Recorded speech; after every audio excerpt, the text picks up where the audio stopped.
Upon us already is climate risk, making property insurance unaffordable or unavailable, which in turn makes mortgages unavailable, which in turn crashes property values. Remember this map. Before all that land went underwater, it would become uninsurable. And that's still water flooding. Throw in big storms, and there's a whole coastal uninsurability crisis looming. The chief economist for Freddie Mac predicted a coastal property values crash cascading through the economy like the 2008 Great Recession. And that coastal danger is now matched by Western wildfire risk, like we're seeing right now in Los Angeles, launching the same insurance to mortgage to property values collapse. Let's be clear, we are in this perilous place because a campaign of lies and corruption and pollution delivered deliberately and at industrial scale by the fossil fuel industry was accomplished through an armada of paid front groups. And so we're clear, it's not just me, warning of significant economic harms ahead. I will circulate to all colleagues, lucky you, this compendium of the published warnings for you and all of your staffs to review. This threat is real. If a sharp-eyed cabin boy on the Titanic had happened that night to see the iceberg ahead, you'd expect him to do whatever he could to fight his way to the captain's table in the fancy dining room and warn of the impending disaster. So please understand that map of my state and the sense of urgency that I feel. I am confident that the chairman would equal me in energy and determination for any similar dangers to her mountain state. And so it is through this lens of urgency that I approach this nomination hearing. President Trump has called climate change a hoax. While running for president, he met with fossil fuel industry executives and told them they should give him $1 billion in exchange for his reversing the rules that protect our air and water and limit the pollution that is driving climate change. And indeed, fossil fuel companies and executives lavished millions and millions of dollars on the Trump campaign and affiliated organizations. These special interests now expect a return on their political investment. They expect a reversal of the already limited protections we have for our air and water. And make no mistake, not only would reversing these protections harm our air, water, public health, and climate, doing so would also cost Americans money, as they would be forced to spend more to fuel their cars, to buy their groceries, to heat and cool their homes and businesses. That's money that would go directly from every hardworking American's wallet into the accounts of billionaire fossil fuel barons and giant oil companies. The question then for Mr. Zeldin here before us as President Trump's nominee to run the Environmental Protection Agency is simple. Will he follow the science and the economics and protect our air, water, and climate? Or will he merely be a rubber stamp for looters and polluters who are setting the Trump agenda? I must say that his role at polluter-funded organizations such as the America First Policy Institute and America First Works, his long list of Trump-affiliated consulting clients, and his anti-climate op-eds paid for by dark money organizations do not give me confidence that he will be an honest broker if confirmed to lead EPA. I really want this to work. That is how high the stakes are. I am not here trying to score points. I'm here trying to steer us away from what I see as a calamity ahead. I will therefore be watching closely today to see if Congressman Zeldin is able to differentiate himself in any substantive ways from the polluter agenda and the economic crashes likely to ensue. Thank you, Madam Chair. Here is to a productive relationship in this important committee. Thank you, Senator. Thank you for the gavel. That has great meaning to me, so I very much appreciate it. I'm actually from the northern part of the state, so where it was made, so thank you. I'm now going to turn to Senator Barrasso, who is going to be introducing Congressman Zeldin. Thank you very much, Chairman Capito, Ranking Member, White House members of the committee. Thank you for allowing me to be here today to introduce Congressman Lee Zeldin, who has been nominated to be the administrator of the Environmental Protection Agency. The EPA is very important to Wyoming and to the nation. It's responsible for protecting our air, our water, and our communities. Americans deserve clean air and clean water. They also deserve clear rules and common sense from the government. Over the last 4 years, they've gotten neither. The EPA has pushed policies that kill jobs in Wyoming and raise the cost for families across the nation. It has also pursued rules that shut down power generation and threaten electric reliability. Americans should be able to take for granted that the lights will go on when they flip the switch. They should know that those making the rules understand that their livelihoods depend on a balanced and measured approach. Instead, the approach over the last 4 years has been based solely on radical environmentalism. Congressman Zeldin will correct the course of the EPA. He's been highly motivated from a young age, graduated from law school at age 23. He has over 20 years of military experience and service, and he's still counting those, because Lieutenant Colonel Zeldin has a range of experience in the Army. He was a military intelligence officer, a prosecutor, and military magistrate. He's a veteran of Operation Iraqi Freedom, where he served in the Army's 82nd Airborne Division as a paratrooper, and just last weekend was on Army Reserve duty. His public service doesn't end there.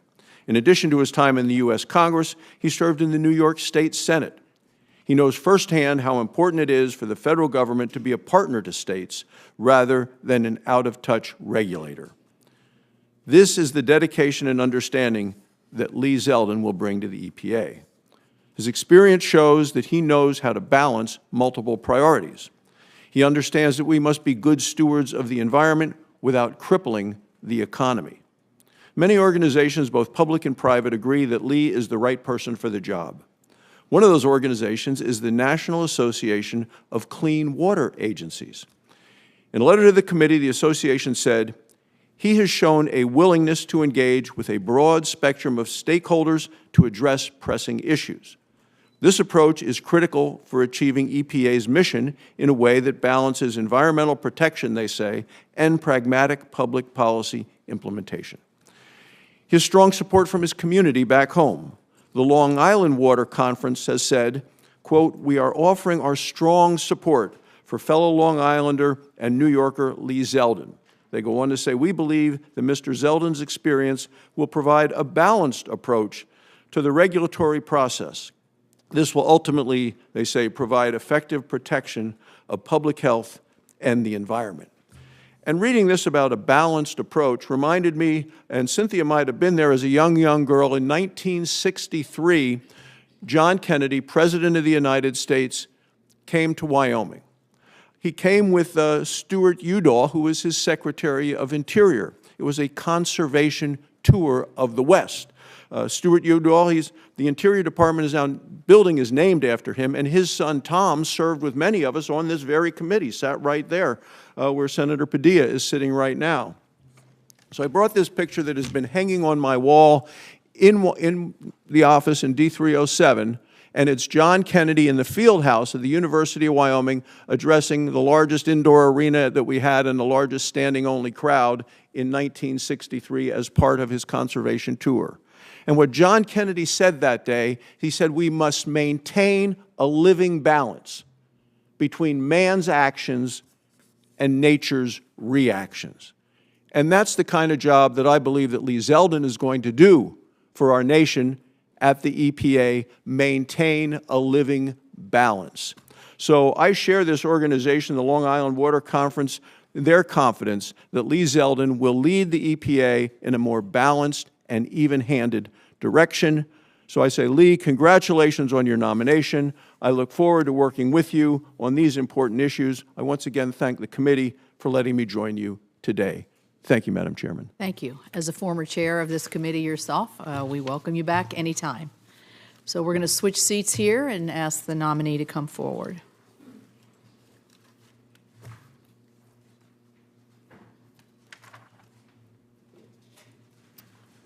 Yeah.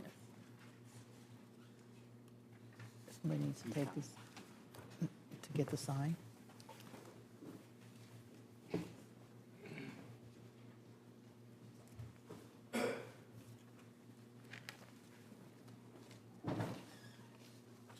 We didn't want your first utterances to be as a John Barresso imitator, so we wanted to make sure we had the right name. Welcome to the committee, Mr. Zeldin, and I'll look forward to your opening statement. Thank you.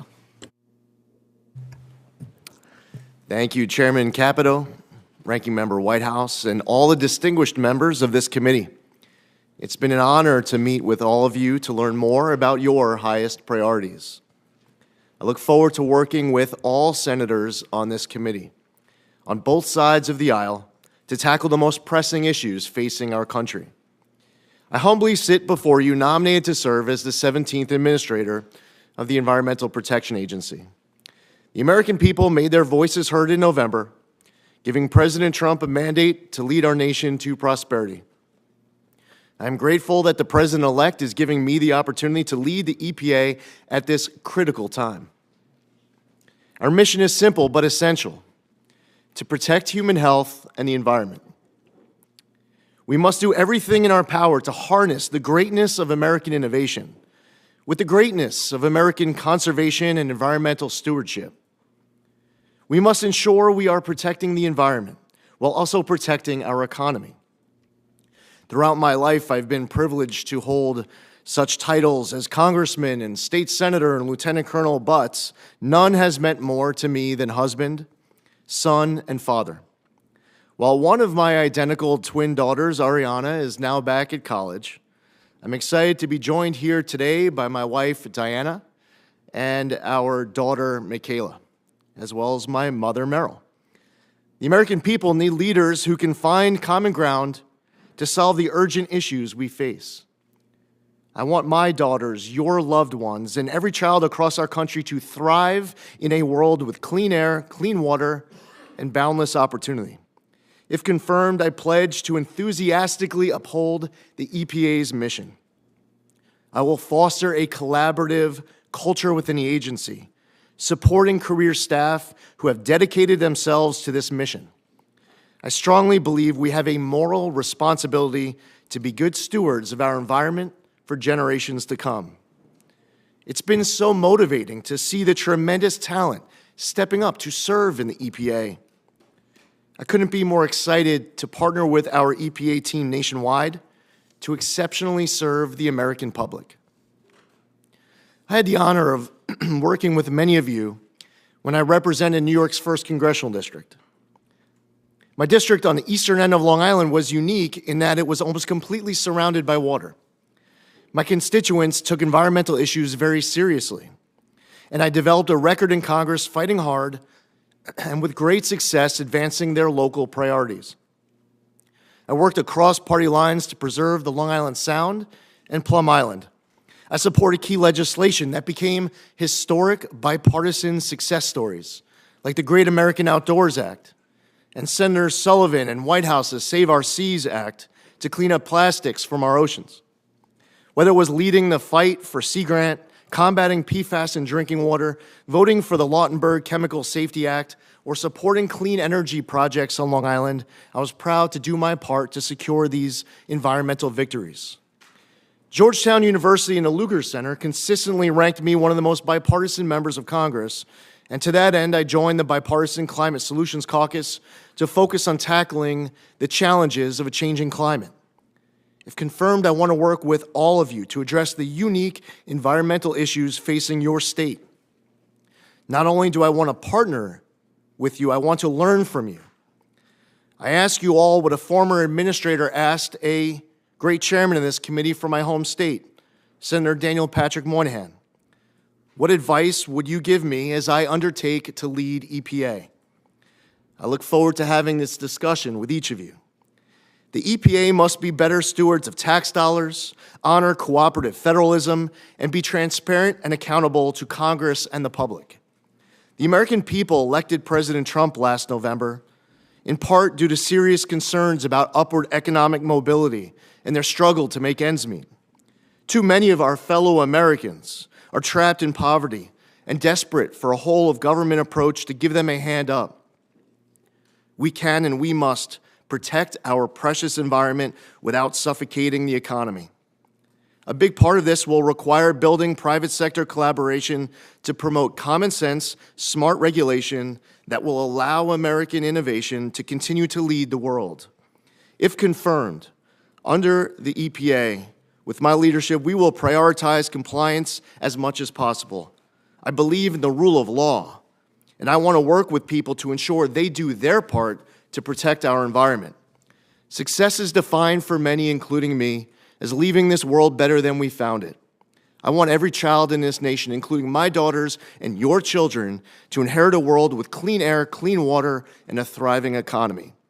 This mission must transcend politics, and I look forward to working with all of you to achieve it. I thank you, Chairman Capito, Ranking Member Whitehouse, and all the members of this committee. I'm eager to answer your questions and discuss the issues facing your constituents. Thank you. We're now ready to begin with the questioning portion for our witness. Senator Whitehouse and I have agreed to have 2 rounds of 5 minutes for questioning. So let's try to keep our first questions within the 5 minutes if in respect for everybody's time. To begin, this committee has 3 standing yes or no questions that it asks all nominees who appear before the committee. So I want to ask you these 3 questions. Do you agree, if confirmed, to appear before this committee or designated members of this committee and other appropriate committees of this Congress to provide information subject to appropriate and necessary security protections with respect to your responsibilities? Yes. Do you agree to ensure that testimony, briefings, documents, and electronic and other forms of communications of information are provided to this committee and its staff and other appropriate committees in a timely manner? Yes. Thank you. Finally, do you know of any matters which you may or may not have disclosed that may place you in a conflict of interest if you are confirmed? No. Thank you. All right. Well, I will begin questioning, and then I'll go to the ranking member.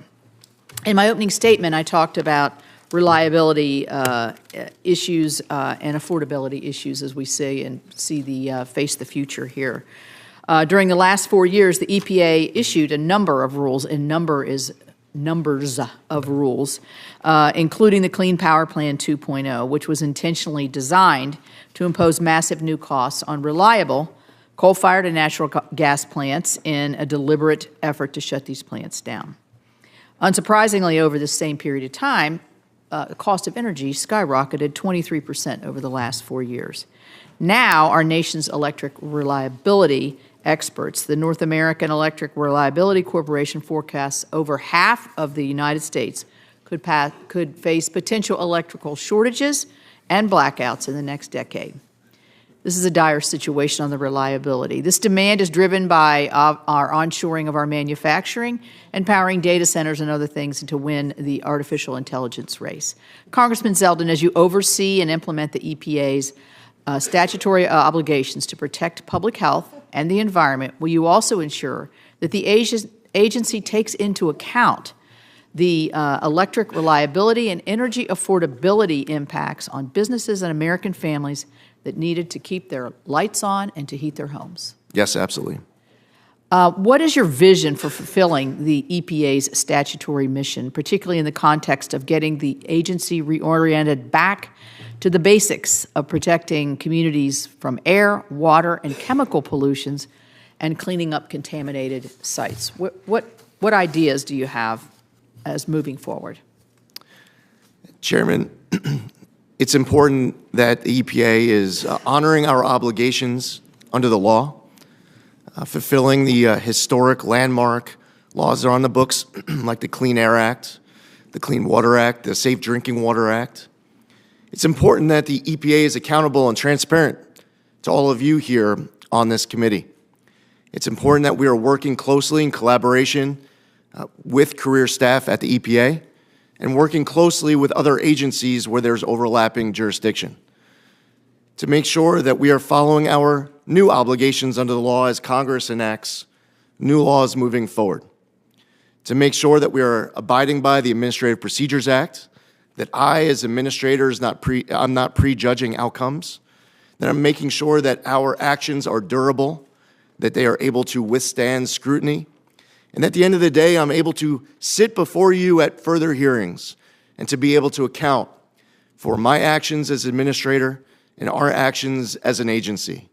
I look forward to working with all of you in order to make sure that Congress's intent is filled, that we also honor the Loper-Bright decision that was just issued by the Supreme Court to make sure that it is, in fact, Congress's intent that is being implemented, and it's not us as an agency filling in any gaps however we might see fit. It requires a close collaboration, not just internally within the agency, but with each and every one of you as well. Thank you. Thank you. And I should have welcomed your wife, Diana, and Michaela, and your mother, Meryl. And we miss Ariana, but I hope she's watching it from afar. I want to talk about PFAS. West Virginians have had firsthand experience with PFAS contamination and pollution. Everybody does, but we've had a little more. I think we had a little bit earlier, discovered earlier. And I want to continue. We tried last session to get some leading legislative efforts to try to protect essential service providers and American taxpayers from costly litigation and liability. It's a very complicated issue, as you know, but it speaks to one of the core missions of the EPA, which is safe drinking water and clean water. I understand that your New York district has actually experienced the negative effects of PFAS pollution. If confirmed, how do you plan to address the growing challenge of PFAS pollution through the EPA's existing authorities? Chairman, when I was in the House, I was a member of the PFAS task force, also voted for the PFAS Action Act. EPA has an important responsibility to make sure that our obligations are implemented correctly. That is something that through our enforcement and compliance, we have to ensure that we are moving the needle all across this entire country. There are cleanup projects, large and small, across America where many Americans have been waiting decades, generations for that leadership and that action. So working with all of you to deal with these issues in your home state is something that will be top priority of mine. Thank you. I'll turn it over to the ranking member. Thanks. Before I get to my questions, if you'd be kind enough to entertain a unanimous consent request to put certain documents into the record. Okay. I will not put this beast into the record, to spare everybody that, but I will be circulating it to your offices. I would like to put into the record the cover article from the Economist magazine from this April, warning of the next housing disaster from that climate risk to insurance to mortgages, property values cascade. And we put a lot of work into this when I was chair of the Budget Committee, and I'd also like to put in the report summarizing the evidence we adduced in the Budget Committee on the same insurance crisis. Without objection. I have also a letter here from CREW, Citizens for Responsibility and Ethics in Washington, regarding the Zeldin nomination. Without objection. And finally, I have a letter dated January 15, 2025, submitted by the Climate Action Campaign and signed by over 70 environmental organizations concerning the nomination. Without objection. Great. Thank you very much, Chairman. Mr. Zeldin, welcome.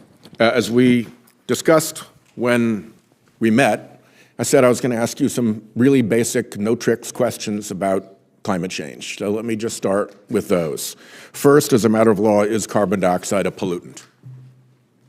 Thank you, Senator, and I enjoyed our meeting with your team as well, and I look forward to working with all of you. As far as carbon dioxide emitted from you during that question, I would say no. As far as carbon dioxide that is emitted in larger masses that we hear concern about from scientists as well as from Congress, that's something that certainly needs to be focused on for the EPA. And as a matter of law, it is a designated pollutant, correct? Senator, while carbon dioxide is not named as one of the 6 in the Clean Air Act, the EPA has been treating it as such. Yeah, because of a Supreme Court decision that said so, correct? Correct, yes, Senator. What effect, briefly and in layman terms, I know you're not a scientific expert, what effect are carbon dioxide emissions from fossil fuel combustion having in the atmosphere? Senator, while I am someone who believes strongly that we should work with the scientists, leaving the science to the scientists, the policy to the policymakers, and that we all work together.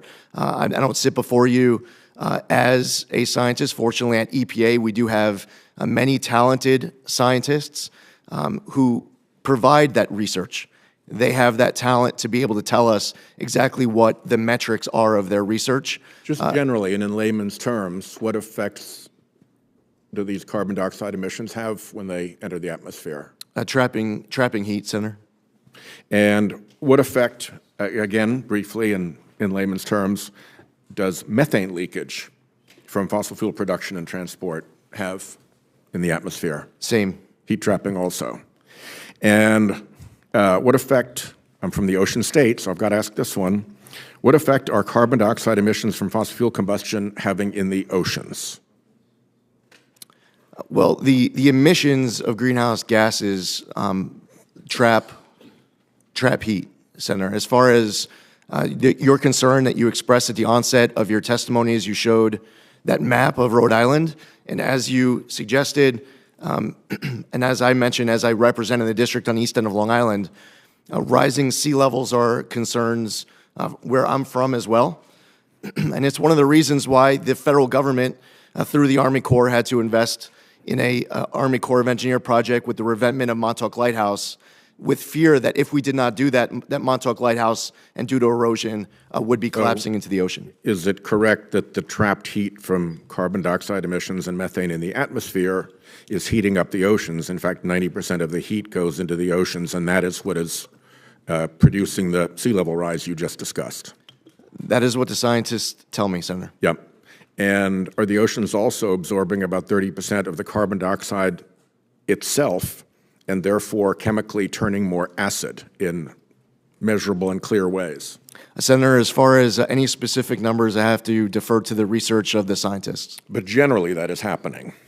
Yes, There sir. is a link between the fossil fuel emissions and the acidification of the oceans.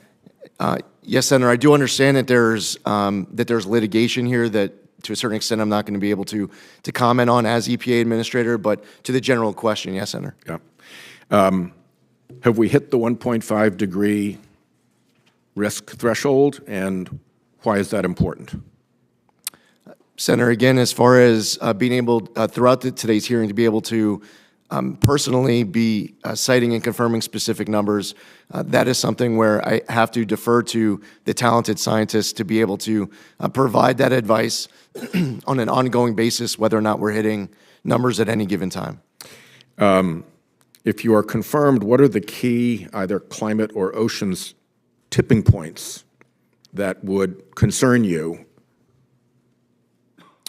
As far as the tipping point, well, Senator, I think that as you put up a map of your district and your state, I could put up a map of mine, and we could do this across the entire country. As long as that concern exists, where there is, in fact, rising sea levels, and I hear it from both sides of the aisle. Senator Collins spoke about it in the context of Maine. One last question before my time runs out. I'm sorry. Are we now on a pathway to climate safety, or do we need to do more to reduce carbon emissions in order to get on that pathway? Senator, the United States emissions have been going down over the course of the last couple of decades. Unfortunately, there are other countries where it is not going in the same direction. And I would say that we will have never done enough to ensure that our water and our air is clean, safe, and healthy. Whatever we do every day to achieve this objective, we need to wake up the next day looking for ways to do more. Thank you. Yes. Let me just explain to the committee, since this is my first rodeo here, what we're going to do is whoever's here at the gavel, we will then put you in line for questioning according to seniority on the dais, and then as you come in, if you come in after I gavel down, you will be placed in line for questions. Certainly, if people need adjustments, we're willing to look at that, but that's going to be the tradition of the committee that we've agreed on. So we'll go to Senator Kramer. Thank you, Chair Capito and Ranking Member Whitehouse. Congratulations to both of you for assuming these important leadership roles, and congratulations to you as well, my former colleague in the House, Mr. Zeldin. Thanks for stepping in the gap and taking on this big challenge. I know that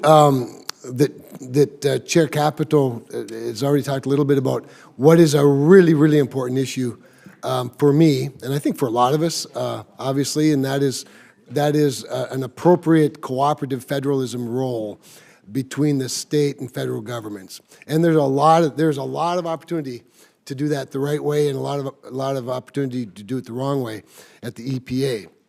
So I'm going to point to one specific case that I think you're probably familiar with, and that's, of course, the waters of the United States.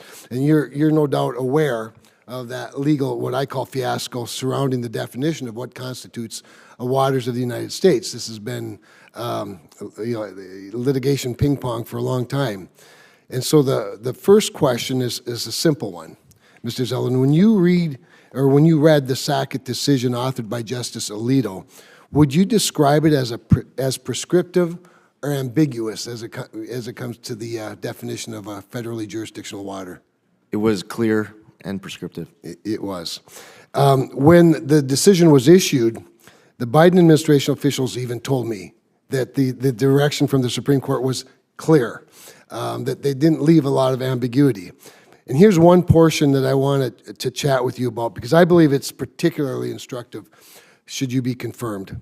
Quote, "Finally, it is also instructive that the Clean Water Act expressly protects the primary responsibility and rights of states to prevent, reduce, and eliminate pollution, and to plan the development and use of land and water resources. It is hard to see how the state's role in regulating water resources would remain primary if the EPA had jurisdiction over anything defined by the presence of water," unquote. Now, I was tempted to bring the poster, but in previous definitions, as they've gone back and forth, there's one that Sackett was based on, actually, or that would be relevant to Sackett, where the entire state of North Dakota was basically a federal wetland.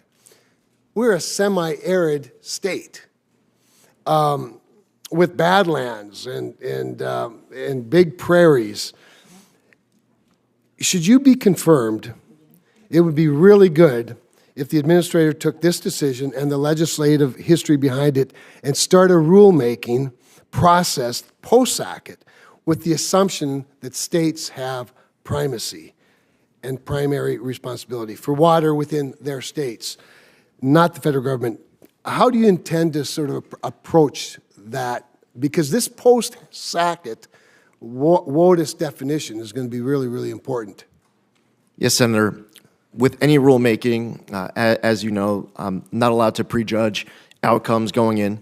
And it's important that corners aren't cut where durability is sacrificed. Laws are written by Congress, and there are cases that have come out from the Supreme Court that provide the EPA with clear guidance on how we must do our job under the law.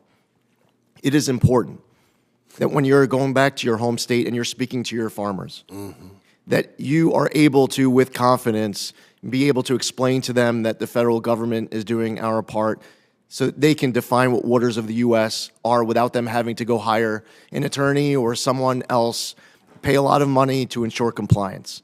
So I will make sure that I'm doing my part, that the EPA is honoring the decision of Sackett and any future laws to come out of Congress. That is my commitment to you. And I know that was important when I met with Senator Sullivan as he was speaking about Alaska and wetlands and so many other people on this committee. So I look forward to working with you on that. That great answer. I appreciate that very much. One of the things that concerns me is when I've heard, in realizing, with regard to WOTUS, you have two agencies that get involved, the permitting side at the Corps of Engineers and the EPA rulemaking. But one of the things in terms of a durable rule that I heard from some from the previous administration or the current administration was that, well, we're going to create a durable rule. And I think the way to do that is to make sure that while we recognize the law is clear now, the definition's clear, all you have to do is seek a jurisdictional determination from us, the Almighty, and then we'll tell you whether your land meets that definition or not. To which I said, we don't put a police officer on every car. Can we presume that on the very obvious, simple cases that the landowner or the developer already knows the law and doesn't need to seek permission to do what they want to do? Unfortunately, we face a reality where many farmers don't know whether or not their land, not just farmers, obviously, but a lot of people don't know whether or not their land has waters of the U.S. on it. And I would say that that is a failure on the part of the federal government. You should be able to go to your landowners, and they should be able to, with confidence, be able to tell you without having to ask questions whether or not waters of the U.S. are on their property? Well, thank you for that. I can tell you North Dakota farmers are pretty bright. They know, it's just that the bureaucrats didn't. And now hopefully the Supreme Court's cleared that up. Thank you. Thank you. Senator Sanders. Thank you. Congratulations on your new title here. Mr. Zeldin, thanks so much for coming in the office the other day. I enjoyed our chat. Mr. Zeldin, 2024, as you know, was the hottest year in recorded history. The past 10 years have been the hottest 10 years on record. We have seen in recent years unprecedented fires in the West Coast and in Canada, and we're seeing the horrific situation in LA right now. We have seen unprecedented flooding in China, displaced millions of people there, unprecedented drought in Brazil, Africa, and elsewhere. And in Southern Africa, people are dying because of the drought and their inability to grow crops. Billions of people have been sweltering in Europe and elsewhere in unprecedented heat waves. In the midst of all of that, President-elect Trump has said that climate change is a hoax. You will be, if confirmed, one of the leading spokespeople in this country, representing us throughout the entire world. Do you agree with President-elect Trump that climate change is a hoax? Well, first off, Senator, it was great to meet with you as well. I believe that climate change is real, as I told you. As far as President Trump goes, the context that I've heard him speak about it was with a criticism of policies that have been acted because of climate change, and I think that he's concerned about the economic costs of some policies where there's a debate and a difference of opinion between parties. I would respectfully disagree with you. I think he has called it a hoax time and time and time again. And I would just say for the record that, and let me ask you this question, all right? Some of us have used the word existential threat. What we're seeing in LA right now is apocalyptic, and the other terrible weather disturbances, whether in the Midwest of this country, whether in many states that are represented right here. Unprecedented floods in my small state of Vermont. We've been hit over and over again in recent years. Our state capital, Montpelier, was underwater recently in a way that we have not seen. Would you describe climate change as an existential threat, meaning that there must be an urgency to get our act together, to address it? Senator, we must, with urgency, be addressing these issues. And today, as we talk about any way at all that the EPA can do its part to make sure that our air and water are cleaner, healthier, and safer. Staying on the one, look, EPA has enormous responsibilities over an enormous number of areas. I'm focusing on picking up what Senator Whitehouse said. I worry very much. Do you have kids? Yes, Senator. Okay. I worry. Many of us have kids. We have grandchildren. This is serious stuff. This is beyond politics, my friends. This is the future of humanity. And if we do not get our act together, and that is not just the United States of America, this requires international cooperation. So let me ask you another difficult question. If tomorrow, magically, the United States Congress did all of the right things, that would not be enough. Climate change is a global crisis. It requires the cooperation of China, Russia, Europe, Latin America, etc.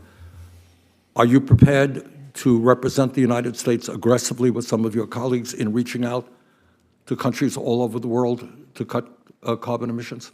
Senator, it's very important for I, as administrator of EPA, whether traveling to the G7 or the G20 or elsewhere, to be reaching out to these other countries to make sure that there is a pressure on other nations to do their part as well. And it is my job to stay up at night, to lose sleep at night, to make sure that we are making our air and our water cleaner. All right. I know it's fashionable to be beating up on China. It's good politics.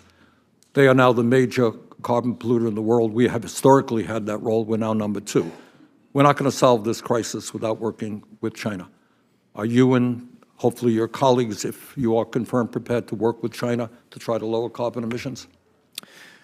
Senator, on many different issues, it is important not just to be working with nations that we are the strongest aligned with, but to also be in communication with and engaged in dialogue with countries that might be considered competitors and also our greatest adversaries. And right now, China is an adversary in many respects. Okay. As part of the IRA, had a provision in there for, I believe, $7 billion to lower electric bills for working-class people all over this country by helping them install solar panels on their roof. We did it, my wife and I did it in our house. Our electric bill went down by 80%. Problem is many working-class, lower-income people can't afford the initial cost to install the solar panels. That's what this bill does. Can I have your word right now that you will work with me to make sure that Solar for All program is rapidly and effectively implemented all over the country? Senator, it is my obligation on this and every other law enacted by Congress that I will follow my obligations under the law. And when it comes to spending money, it is important that I have the ability to sit before you and account for every dollar that's being spent by the EPA. So I know that this is an important priority of you and solar power. Sorry. That's okay. Almost saved by the bell. That was the fossil fuel industry. I look forward to working with you on this, Senator. Thank you, Madam Chair. Thank you very much. Thank you. Senator Curtis. Thank you. And before I begin, just a big thanks to all my colleagues on the committee, Madam Chair, Mr. Ranking Member, and all my colleagues. Really look forward to working with you on this committee, and I'm very excited to be part of this. Mr. Zeldin, I'm from Utah. In Utah, we're pretty proud of our beauty, of our natural resources. It really would be hard to find a more spectacular place in the United States, everything from 5 national parks, arches and monuments and ski resorts. And I think because of that, Utahns have this inherent desire to take care of it, to leave it better than we found it, to make sure that we're not polluting. I can find total agreement in Utah that less pollution is better than more pollution, less emissions is better than more emissions, and that we want to leave the earth better than we found it.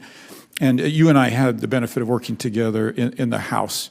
And I just want to use this opportunity to thank you for your support of my work in talking about climate, talking about some of these issues that are being addressed this morning. And I just, for all my colleagues who didn't see us work together in the House, I just want to emphasize how helpful you were getting Republicans talking about climate and dealing with some of these serious issues. I don't know if you want to comment on that or have any thoughts on that. Well, Senator, congratulations. I'm looking forward to serving with you in this new capacity, and I enjoyed our work together. I would say that there's a lot that should unite Republicans and Democrats, conservatives and liberals as it relates to the environment. I represented a district where people who are conservative Republicans would be able to unite with people who identify as more liberal Democrats to focus on making our environment better. That type of work together, that common ground, is what the American public are desperate for. They are looking for us to be able to find pragmatic, common sense solutions to be able to represent their interests here in D.C. Yeah, and I'll just double down. My experience is you're the right person to do that, and I appreciate your efforts. Now, all of that said, let me talk about some problems in Utah, and some of that has to do with our geology and geography. And you and I, when you were in my office, we talked specifically about the Uinta Basin. 80% of the methane that is registered in the basin doesn't come from traditional fossil fuel sources. It comes from ground sources. It comes from air that comes into the region. And yet they're judged and measured on that whole 100%, not the 20% that they admit. Our geography also surrounds us with mountains. We like to call them real mountains as opposed to the hills that we have on the East Coast. And that traps in... Wow. Good way to start on the committee. I'm from the mountain state. That traps in. You want to rephrase that? That traps in all the emissions, and they're caught in that area. And so part of our discussion in my office, and I'd like to talk about today, is asking from your agency an acknowledgement that despite sometimes our best efforts. And I will tell you, in Utah, government, education, business leaders, civic leaders have all come together to try to lower these emissions and meet these standards. But because of these, sometimes we can't. I'd love to work with your administration to figure out how we fairly measure that. Could you comment on that? Yes, Senator. I look forward to being able to work with you and every senator on this committee. I want to make sure that our teams are working together. I sat on the other side of many of these hearings, and one of my greatest frustrations as a member of the House of Representatives was to send a letter, send a follow-up letter, send another letter, and then you're at a hearing following up on your third letter, and the person who's testifying before you is acting as if they haven't received your first, second, or third. That collaboration is very important so that when I'm sitting here before you, that I am able to be accountable to all of you, and that when you need something from the EPA and you're asking a question, that we're able to provide prompt answers. Part of this, too, is a relationship and understanding every important local priority of each of you in your home states. I want to be able to travel to your states, to be able to see firsthand on the ground whatever are your top priorities. And I know, Senator, you have many top priorities in Utah. I look forward to visiting Utah and being able to see for myself and bringing a team. Thank you. Would love to have you there. And giving your regional administrator some flexibility, also, for instance, flexibility in things like technology, being agnostic to the technology and being more focused on the end result, I think would help us get some better results. Finally, in the last few seconds, your predecessor in the House had to deal with me every time that he would come before us talking about his low approval rate on getting chemicals approved.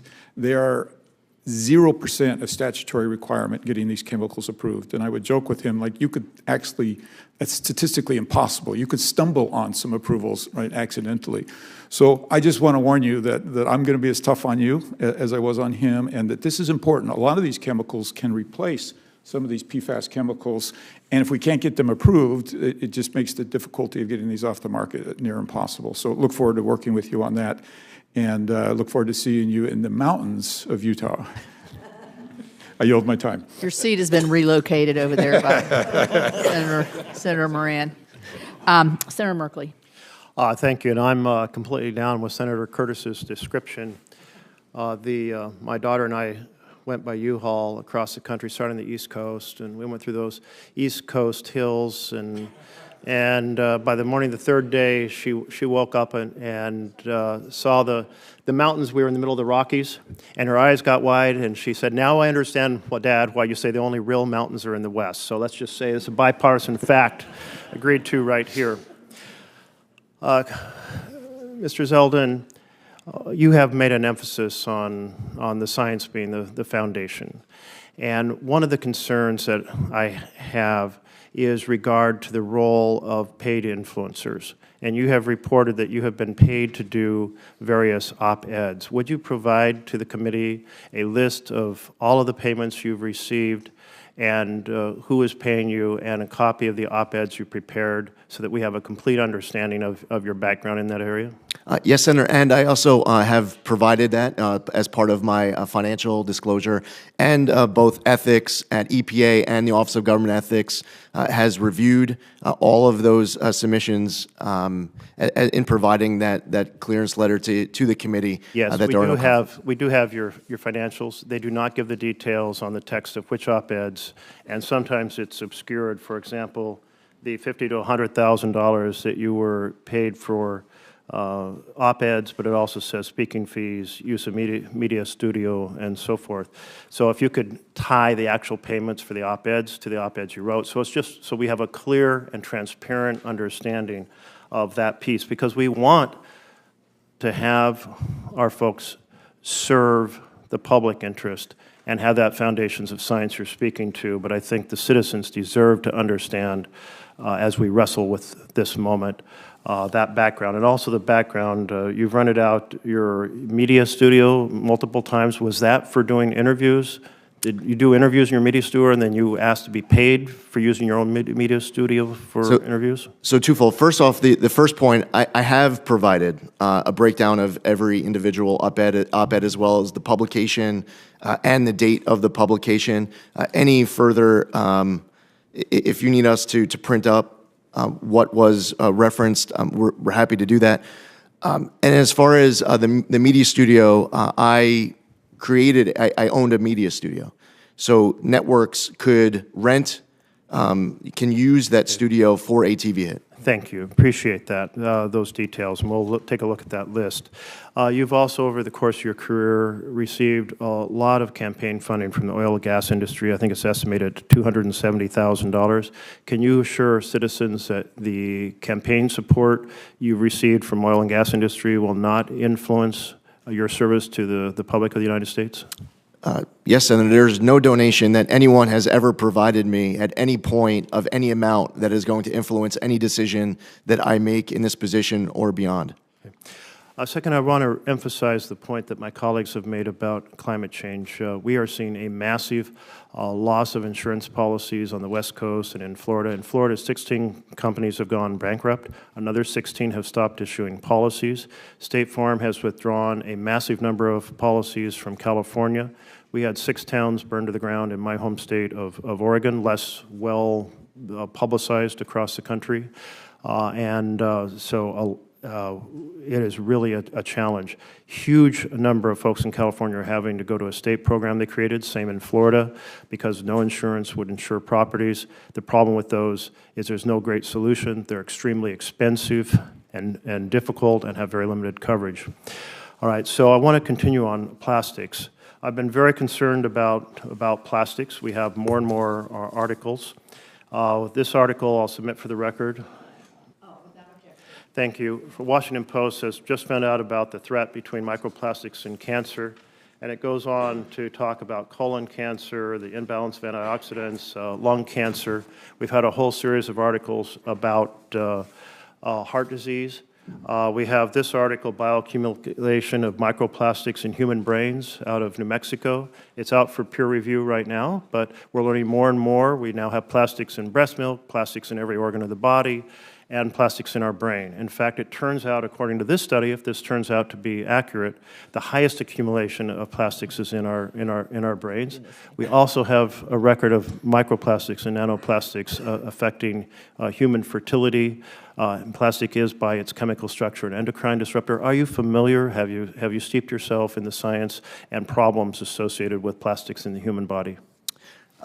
Yes, Senator, and I enjoyed being able to meet with you and your team in your office, where clearly this is an issue of great interest and passion of yours. I would look forward to an opportunity to be able to read what you're referencing specifically, just so that I can become intimately familiar with any detail that you're citing that I have not read before. I was hoping that's what you're going to do after our meeting in our office. You're going to go out and say, I got to read all these articles. Senator, and I would look forward to continuing to read even further. There is an effort by the chemical industry to say, don't worry, we'll just melt everything down in big pots to keep plastics out of the waste stream. They call it chemical recycling. It's basically thermal melting. But it has proved to only be usable in very limited, basically manufacturing waste as opposed to post-consumer plastics. But they're trying to sell it as the absolute cure. Don't worry, we can go from 8% recycling in America to a high percent. Are you familiar with the very limited role, but the chemical industry is trying to say, don't worry, be happy on plastics? I'm aware, yes, sir. Do you understand, and have you made yourself knowledgeable of the inaccuracies that are being publicized about this thermal strategy? Senator, I am researching and reading all that's being provided on all sides of this issue. Going back to my time in the House, I advocated to clean up our waterways around my district, and as I cited in my opening, the bipartisan work between Senator Whitehouse and Senator Sullivan on Save Our Seas and Save Our Seas 2.0 should be a model to be followed of bipartisanship to go even further. Yeah. I see I'm over time. I'm sorry, Madam Chair. I'll just close by saying, in plastics, there's a big story trying to be sold about, don't worry, it'll be your responsibility to make sure you speak the truth to the American people. Thank you, Senator. Senator Sullivan. Thank you, Madam Chair, and I want to congratulate you and the ranking member. It's a great committee for our new members. We get a lot of things done here. usually very bipartisan. We have some differences, but that's okay. Mr. Zeldin, it was great meeting with you. Congratulations to your family as well. Thanks for your service. It's not always easy, we know. You know, Alaska, we love our clean water, clean air. We don't think, we know we have some of the cleanest air and water in the world. We're proud of that. We don't always think the EPA has helped in that regard. It's more state actions. So I want to begin by getting you to commit to me to come up to Alaska with me, bring your family. We can do some fishing maybe after you see all the important elements of Alaska. Big mountains, no offense to Utah, but real big mountains. So we have a little fun on state size in this committee. But can I get your commitment to do that? Yes, Senator, and unlike predecessors of mine who attempted to try to negotiate an August trip, I would want to go when it's as cold and dark as possible. Yeah, well, it's happening right now. We have communities in Alaska that are hitting 30, 40 below zero. And so we'd love to have you in the winter and summer. So Senator Ricketts looks like he wants to come with me, so I look forward to it. Love to have him. Second, I really appreciate the shout out to me and Senator Whitehouse on the Save Our Seas Act, Save Our Seas 2.0.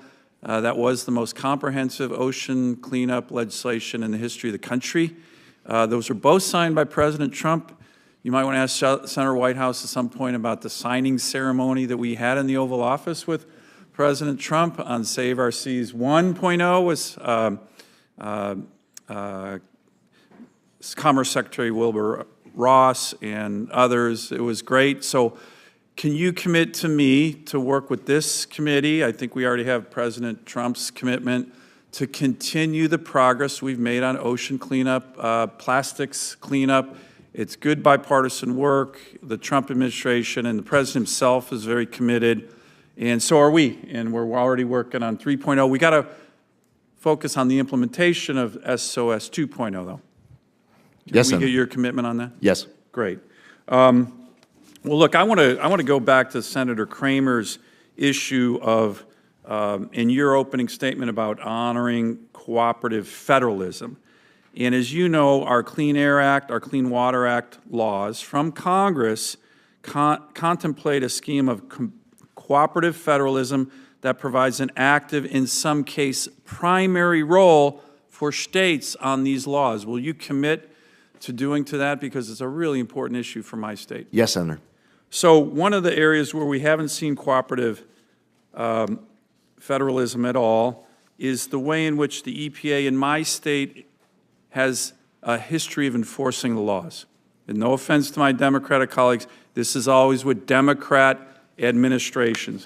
The Obama administration did what they do is they come in with giant, heavy armed agents, body armor, helicopters, like it's shocking. We had a raid on some placer miners in a place called Chicken, Alaska, under President Obama. Over 30 armed agents, body armors, to do what? Do compliance on the Clean Water Act. They didn't find one violation. They scared the hell out of the miners, okay? Then, not to be outdone, the Biden administration has done these raids on small mechanic shops in Alaska. They bring up EPA agents from all over the country, 30 armed agents kicking in doors in mechanic shops in Alaska. By the way, my state believes in the Second Amendment. Most of my state is armed. This is very dangerous because some of these agents could get shot when they're coming in.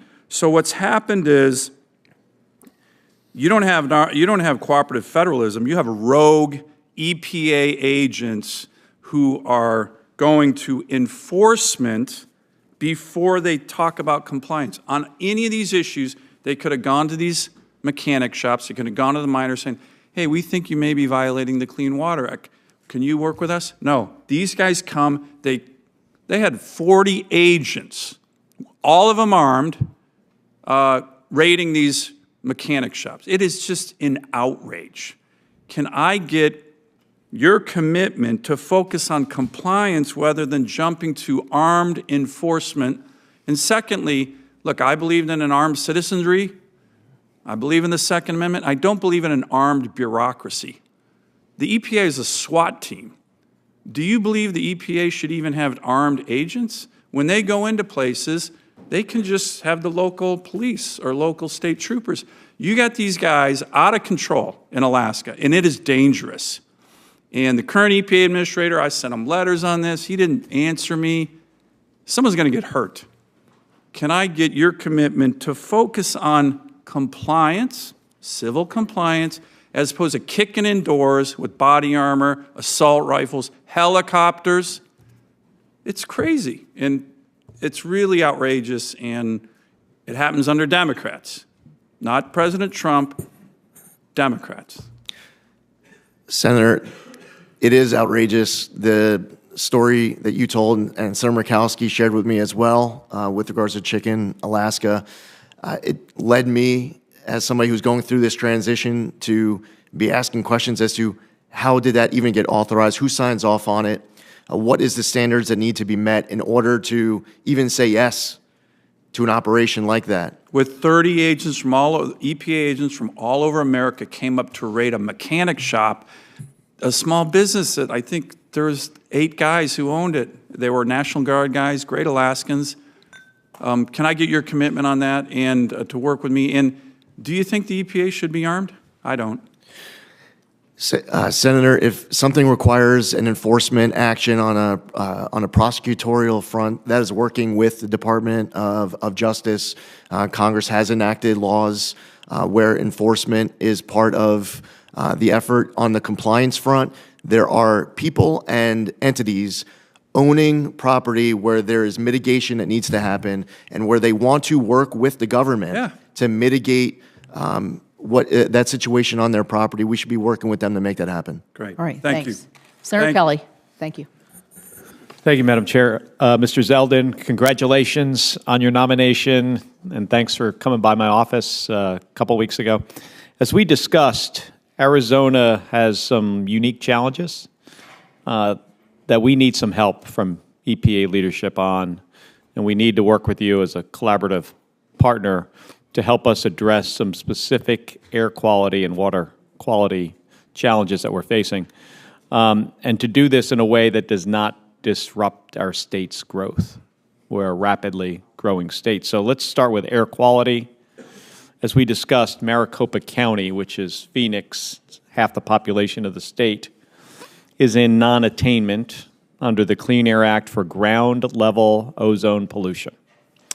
Now, under the Clean Air Act, the way the law assumes air quality can be improved is by reducing emissions from stationary sources of emissions, like big manufacturing.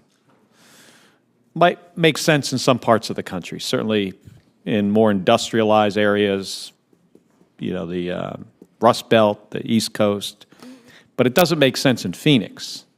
And the reason is we're a really young state, and we don't have a history of this heavy manufacturing. And manufacturing, by the way, is not the source of our air quality challenges in Maricopa County. EPA's own modeling shows that 80% of the ozone-forming pollutants in the Phoenix area come from either natural sources like wildfires or sources outside of the region, like California and Mexico. Now, this means that the typical EPA playbook for how to improve air quality and protect public health is not going to work in Phoenix. It's just not. So we need partnership and collaboration with the EPA headquarters and EPA Region 9 to address these challenges. And we've been working closely with state and local officials and our business community on this. And there are specific actions where we're asking for EPA partnership on. So I'd like to ask for your commitment to working with us on these issues. I'm going to go through them. There's like 4 of them. First, we have several new source review permits currently under review by the Region 9 office. If confirmed, will you commit to ensuring that those permits are prioritized for review? Senator, your priorities will be mine.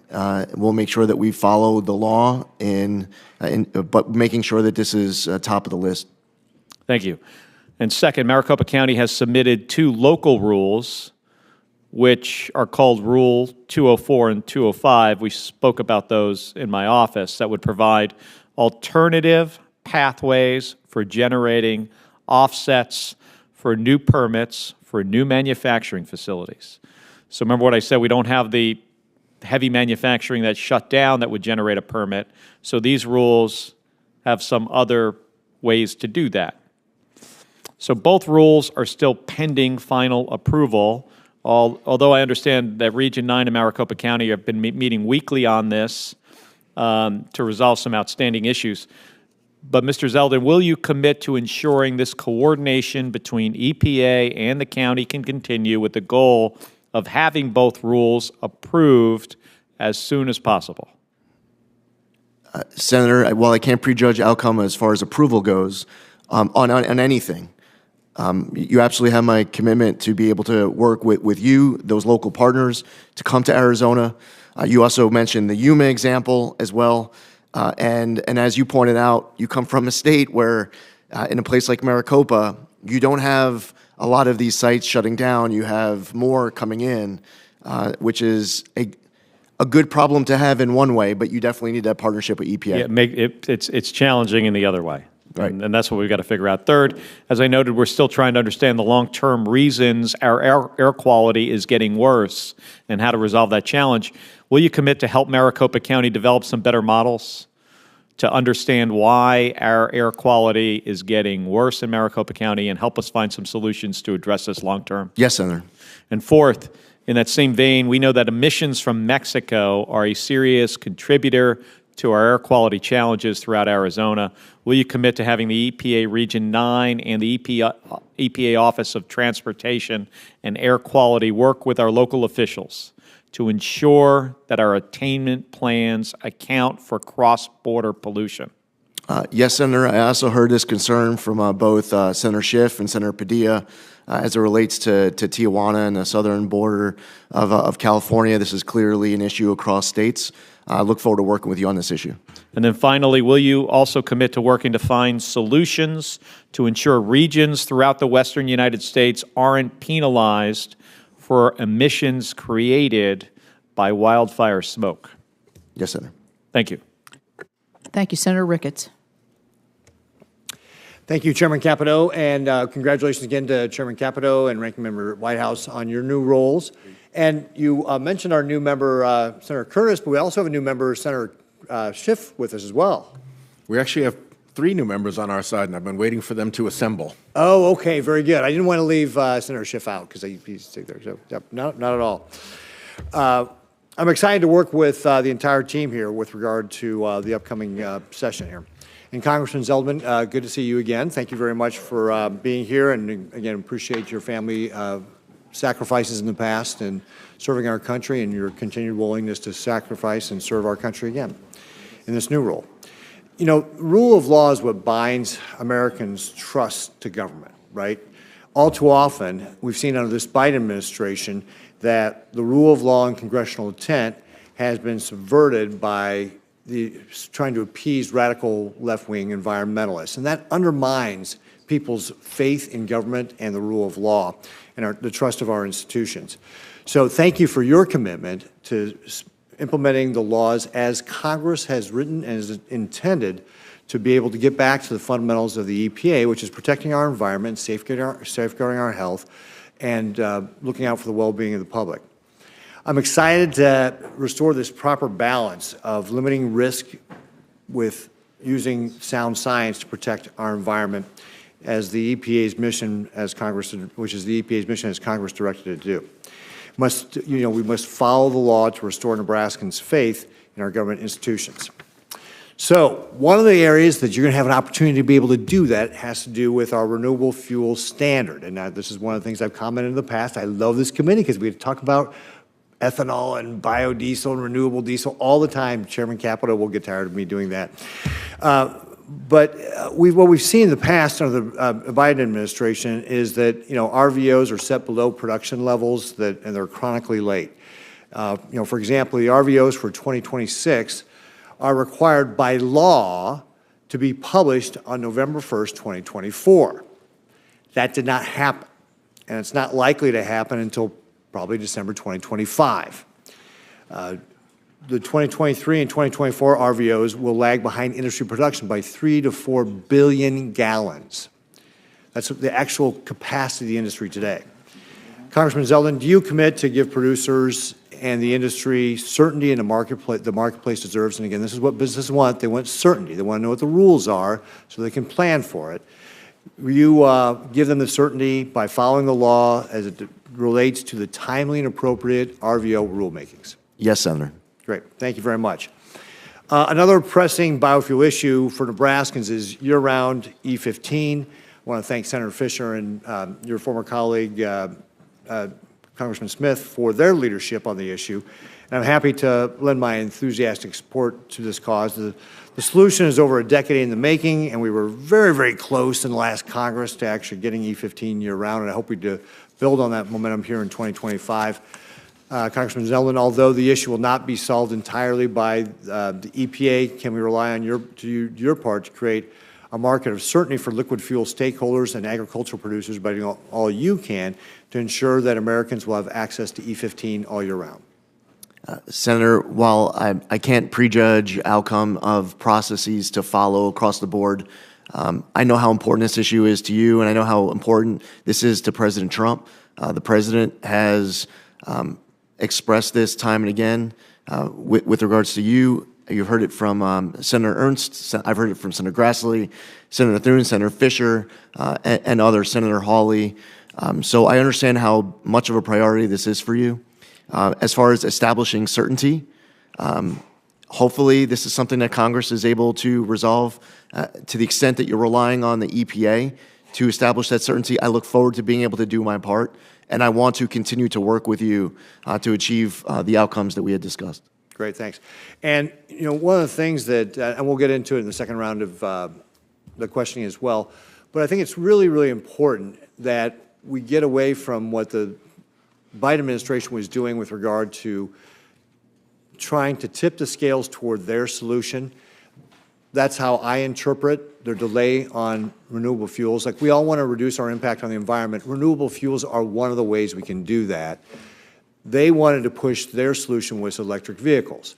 And again, electric vehicles can be part of the solution on how we do that as well. But what we should be focusing on is how American innovation, and I appreciate the fact that you mentioned this in your opening, American innovation is how we solve our problems in this country. So allow Americans to innovate, to find ways to be able to reduce our impact on the environment. And I'll give you just one example. Last year, or maybe it was 2 years ago, I was seeing a demonstration by a hybrid vehicle that had, for a $600 kit, had been equipped to burn 85% ethanol. And it was getting 38 miles to the gallon while reducing the amount of emissions that would have normally been done with a gasoline engine. So that's the kind of innovation that can help us reduce our impact on the environment if we're allowed as Americans to actually innovate, and rather than have this big top-down government, one-size-fit-all, like, we're going to push this solution on you, whether it works or not. So I see my time has expired, but I look forward to the second round of our questions. Thank you. Thank you. Senator Markey. Yep. Thank you, Madam Chair. Congressman Zeldin, in 2016, in a congressional debate, you said, quote, "There are many different ways that we can be better stewards of our environment. The key is to reduce our reliance on fossil fuels, to become more environmentally friendly, and to pursue clean and green energy." Do you still believe, Mr. Zeldin, that it's our job to reduce our reliance on fossil fuels? Ideally, Senator, to the extent that, first off, I support all of the above energy. No, I didn't ask you that. I said, do you believe it's imperative that we, using your words, reduce our reliance on fossil fuels? Do you still believe that? In considering all factors, in an ideal world, we would be able to pursue always the cleanest, greenest energy sources possible. Well, I'm not hearing you say that you agree with Lee Zeldin in 2016. So that means that we're in a completely different context than for your nomination hearing. Do you see the fires in L.A. right now? Did you see the storms ripple through Georgia and through North Carolina? The threat of climate change hasn't gone away since you said that in 2016. And I'm just worried now your change of tone is politics and not the science, which you apparently did believe at that time. Let me ask you the next question. Do you also accept that under the Supreme Court's ruling in 2007 in Massachusetts versus EPA, and in 3 subsequent cases, that the EPA is obligated to regulate greenhouse gases as air pollutants from motor vehicles, power plants, and other industrial sources as, quote, the Supreme Court said in their decision, may reasonably be anticipated to endanger public health or welfare? Do you accept that as a mandate, Mr. Zeldin? Authorized. Yes, Senator. You do? Authorized to, Senator. Authorized to. You don't actually then accept the requirement that you have to deal with the endangerment that fossil fuels actually poses to L.A. or North Carolina or Florida or the Gulf Coast almost on a yearly basis. You don't accept that. Senator, I just want to be accurate. And in citing Massachusetts versus EPA, the decision does not require the EPA. It says authorizes the you're EPA. obligated. You're obligated to regulate. If you find there's an endangerment, you're obligated. Do you feel that it's an obligation? Yeah, but it doesn't say that you are obligated to, and that's it. There are steps that the EPA would have to take in order for an obligation to be created. I'm just going off the actual text. Right. Of Well, the Supreme again, Court legislation. Do you think we're in danger in L.A.? Do you think the people in North Carolina and the Gulf Coast were in danger?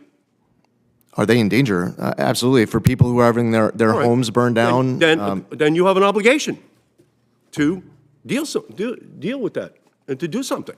Senator, I'm not hearing your job at you see your job at the EPA as doing something about it. You know, we're watching firefighters run towards the flames in Los Angeles, and the EPA is responsible to keep the fiery embers of climate change under control. Power plants, cars, industry.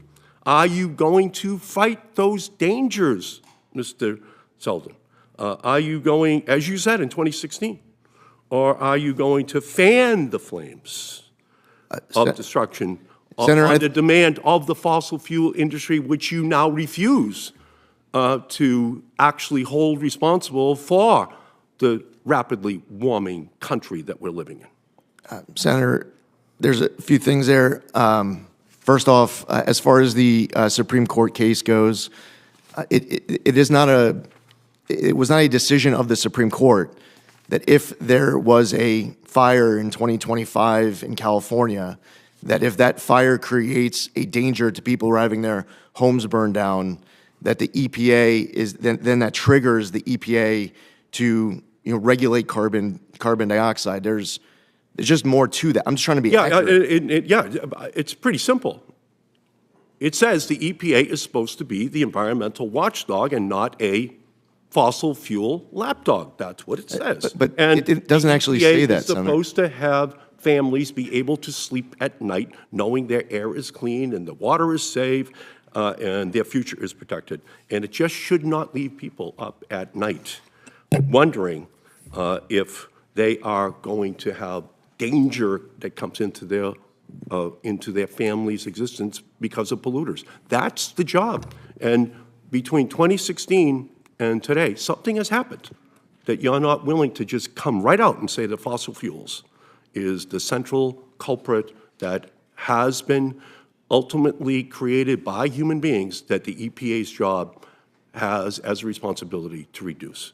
And you refuse to actually take that central responsibility. Thank you, Madam Chair. Senator Bozeman. Thank you, Madam Chair. And again, congratulations to you and Senator Whitehouse You all are going to be a great team as usual, and a great example, I think, for the rest of Congress. Look forward to working with you. We appreciate you being here, appreciate your willingness to serve. We had a great meeting, and I want to compliment you on the fact that you have made yourself available. I know you've worked on that really hard. Senator Curtis, in response to a question of his, you talked about the frustration of, writing letters and, you're at a hearing and nobody's responded and making calls. You've got maybe a situation like Dan talked about, or whatever senator on both sides of the aisle, and you just can't get through to anybody to really, Can you talk about, as a former member, how important that is to you to make sure that you're going to continue to be available, and answer the phone, and be such that we can get the information that we need to go forward? Senator, I want every member of this committee to have the ability to contact me, to be able to share directly your concerns and your ideas. I want to be responsive to all of the members of this committee. I want my team to be able to work closely with your offices. I want to know what all of your priorities are at any given time. And I want to make sure that I am accountable and transparent to this committee. I spent 8 years in the House of Representatives. I've had an opportunity to see people come before committees, and they were very responsive, and I've seen the opposite. And it is important more often than not. Especially with your great chair, and she has a great team to make sure that the EPW committee on both sides of the aisle, with Senator Whitehouse and Senator Whitehouse's team, I want to make sure that there is a very strong relationship between this committee and the EPA. Very good. I have the privilege of serving my colleagues as chairman of the Ag Committee, which is the direct oversight of EPA's Office of Pesticide Programs. I understand you and Agriculture Secretary nominee Brooke Rollins have a good working relationship. As issues affecting agriculture arise, I found farmers and ranchers are best served when the EPA and the Department of Agriculture are working together. Can you tell us about how you envision EPA and USDA working together to create a predictable, science-based, and efficient regulatory system to ensure the timely availability of products and tools farmers and ranchers depend on to produce the safest, most abundant, and most affordable food supply in the world? I agree with everything that you just said, Senator. That must be our goal. That should be the relationship between all agencies, including the interaction between the EPA and the USDA, in a way that you are able to go back to all of your constituents and to be able to talk about that progress that has been achieved as a result of these agencies working together. Very good. For the last several years, the EPA failed to collaborate with industries and states prior to rulemaking. I think that's true of whatever administration has been in power. Early in the Biden administration, it became evident the EPA's agenda was shaped by the input from narrow group of stakeholders. Given that every rulemaking has a significant impact on businesses, workers, and domestic manufacturing, which cannot simply be restored overnight, how will you work with industries more collectively to ensure that their concerns are addressed while maintaining a balanced approach to environmental protection? Senator, first off, it is important that the EPA is always fulfilling our obligations under the law, that we are abiding by the rule of law, that we are following our commitment to Congress to be able to follow the Administrative Procedures Act and to ensure that all actions are durable well into the future.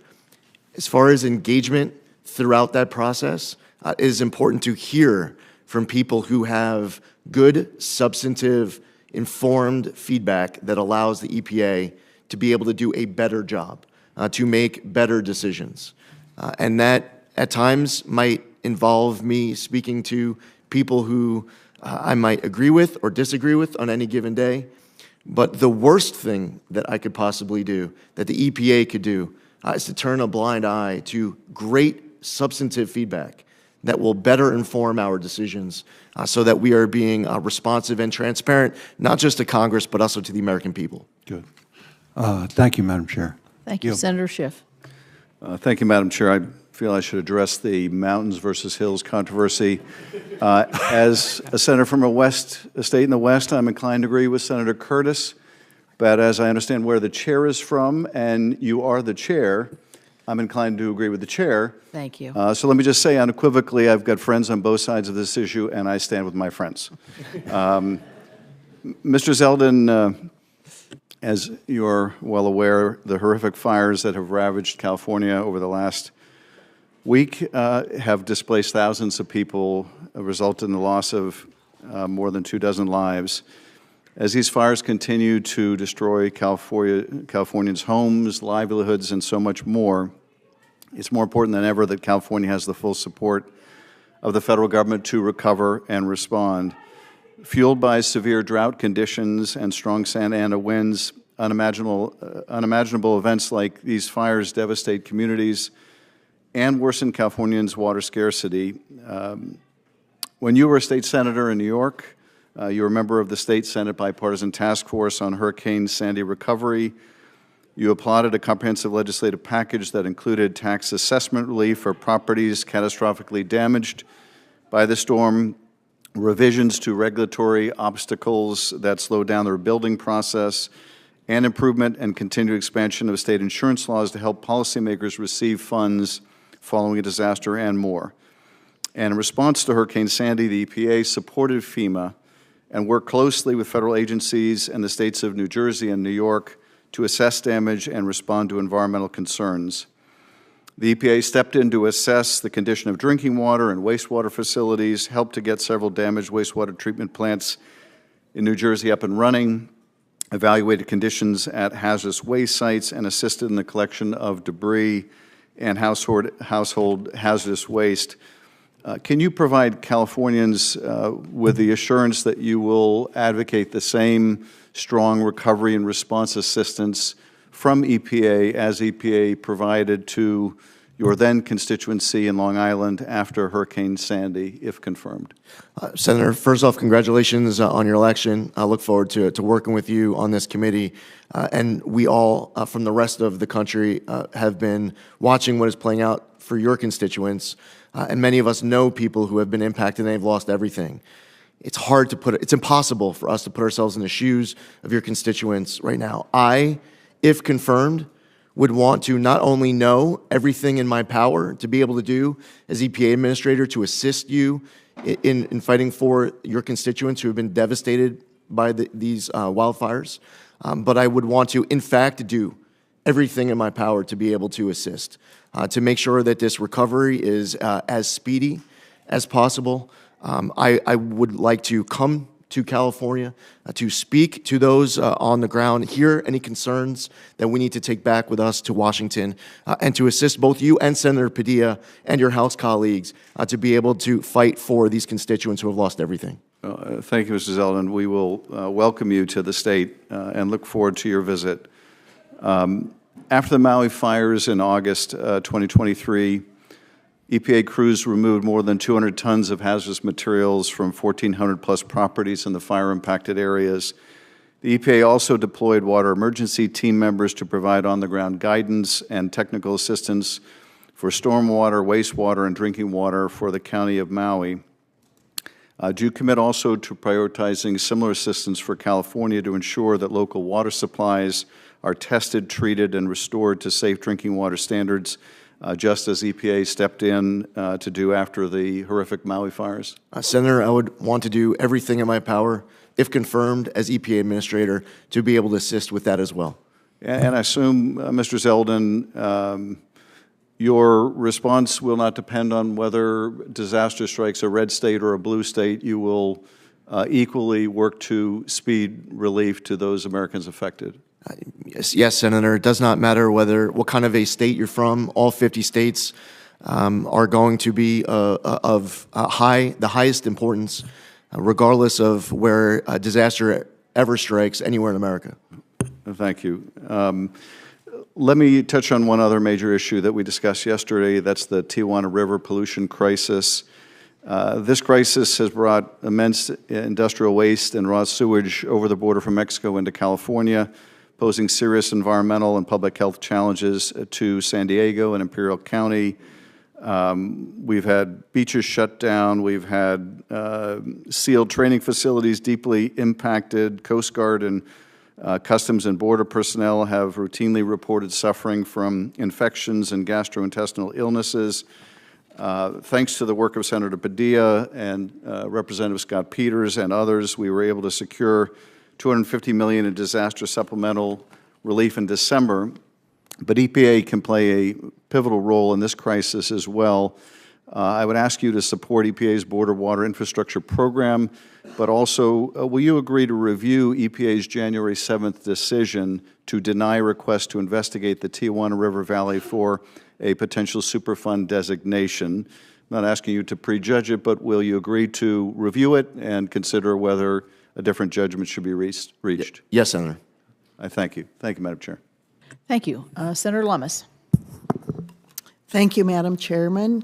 Congratulations to you and to our ranking member. Look forward to working with you both. Mr.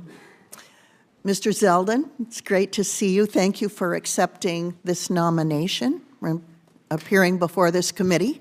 I enjoyed serving with you in the U.S. House and look forward to serving with you in your new role at EPA. I also want to extend my warmest welcome to your family. I want to start with a very, very fundamental question and give you an example.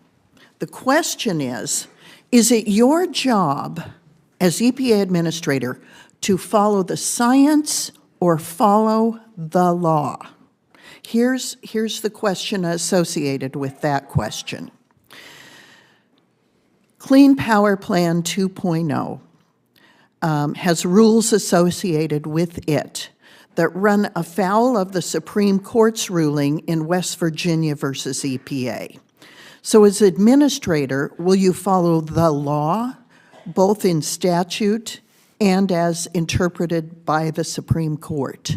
Senator, on every situation, if confirmed as EPA administrator, my first obligation will always be to follow my obligations under the law. With regard to goals and clean air, is the goal to have clean air, or is the goal to eliminate specific fuels?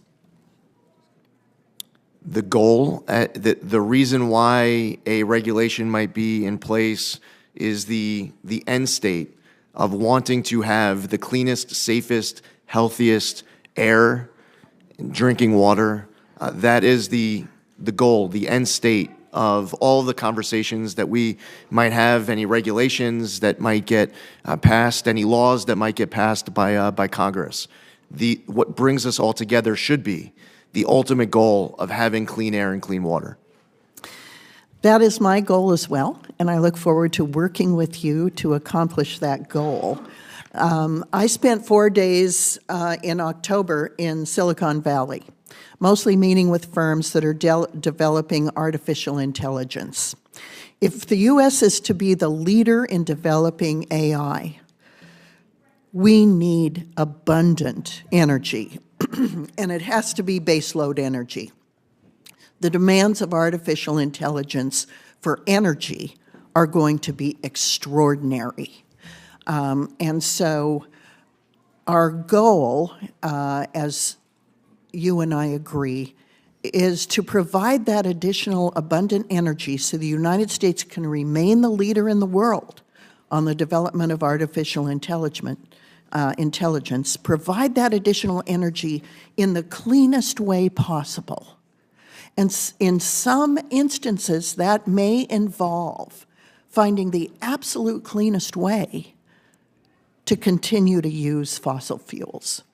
I want to point out to you, if you look at how clean natural gas is in the United States compared to other countries and compared to other sources of energy, you'll be stunned at how clean it is. Yet, sometimes this panel and others tend to lump all fossil fuels together and assume that they cannot be provided as part of the energy base load in this country in a clean way. I'd like to invite you to Wyoming so we can show you that there are ways that fossil fuel can be used and that carbon capture and sequestration can be used to help include all types of fuels in developing the energy this country needs in order to be artificial intelligence leader of the world. Now, I have another question with regard to small refineries. Thank you for indulging that editorial comment. Are you aware that there are more than 100 petitions for hardship relief that remain to be decided by EPA, some dating back more than 5 years with regard to small refineries? And if confirmed, can we work together to outline an expedient timeline for reaching decisions? Yes, Senator. Thank you. I want to include a couple of other questions that I think are of significance with regard to PFAS. And I'm running between two hearings, so excuse me if I'm being repetitive. Do you plan to ensure that EPA's policies are effective while protecting passive receivers from lawsuits and consumers with unreasonably high utility bills? And let me explain here. The Biden administration's plan to designate legacy PFAS as hazardous substances under CERCLA can impose liability on entities like municipal water systems that did not produce or knowingly handle these chemicals. So these entities are called passive receivers. I know that it's true at airports. They have PFAS issues as well. And so these passive receivers are now vulnerable to lawsuits that literally could bankrupt small local governments across the nation.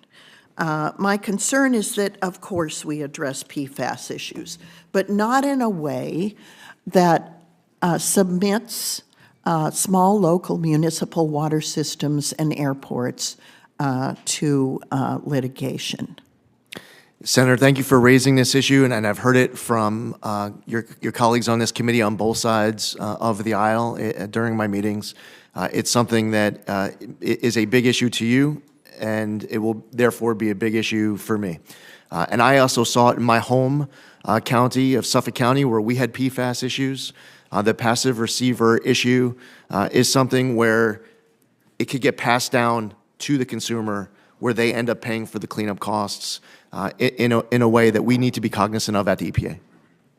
Thank you, Mr. Zeldin. Thank you, Madam Chairman. I'm sorry I ran over. No, good. I am pleased to welcome one of our newer members, Senator Also Brooks, and I would welcome you and remind you that you have very large shoes to fill with Senator Cardin leaving from the great state of Maryland, and I'm sure you'll be able to do that. So welcome, and it's great to have you on committee. Thank you so much. First of all, I'd like to just say thank you so much to Chairwoman Capito and Ranking Member Whitehouse for your leadership on this committee and for holding today's hearing. I agree with you that we miss Senator Ben Cardin, but I am excited to be able to join this committee.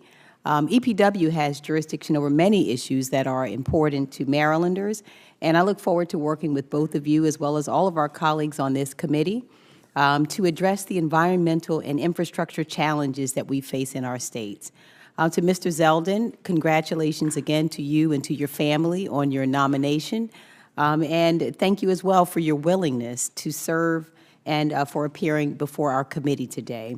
I appreciate it. I very much enjoyed meeting with you and having the opportunity to speak with you. And so I suspect that my questions will come as no surprise to you based on that conversation. And in the interest of time here, I'd ask that as much as possible that you would answer yes or no to the following questions. Now, while in Congress, you work to ensure that EPA's efforts to restore the Long Island Sound were successful, including advocating for federal funding. Like Long Island Sound in New York and Connecticut, the Chesapeake Bay is an economic driver in Maryland and across the Bay watershed. The Bay is the nation's largest estuary and is one of the most productive fisheries in the United States. And so I ask you whether you would agree that restoring and protecting our nation's estuaries and watersheds is a shared responsibility between the states and the federal government. Yes, Senator. Furthermore, if confirmed, will you advocate for robust federal funding for regional restoration efforts across the country, including the Chesapeake Bay and for the National Estuary Program? Yes, Senator. Ultimately, it will be up to Congress to decide on funding levels, and it'll be my obligation to make sure that money is spent to Congress's intent. Thank you. Now, the EPA has said that no amount of lead in drinking water is safe, and lead in drinking water is particularly dangerous for children. The bipartisan infrastructure law, which you oppose as a member of Congress, made historic down payments on lead pipe replacement to ensure that communities across America have access to safe drinking water from lead contamination. If confirmed, will you build on the success of the bipartisan infrastructure law and support additional funding for lead pipe replacement?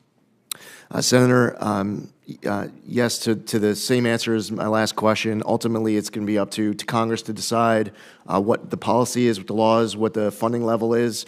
My commitment and my obligation will be to make sure that funding is spent to Congress's intent as laid out in those appropriations. But you recognize that lead in water is a problem, particularly for children. Yes, Senator. And would you be able to commit to not cutting funding that would aid in replacement of these lead pipes? Senator, if confirmed as administrator of the EPA, won't be cutting any funding. That's a decision as far as funding levels for Congress to set. Whatever funding level Congress decides upon is going to be the letter that is going to be the number that I am committed to fulfill my obligation of being a good steward of the tax dollars and spend to Congress's intent. Okay. Now, the unofficial Department of Government Efficiency, led by Elon Musk, has proposed laying off 75% of government workers.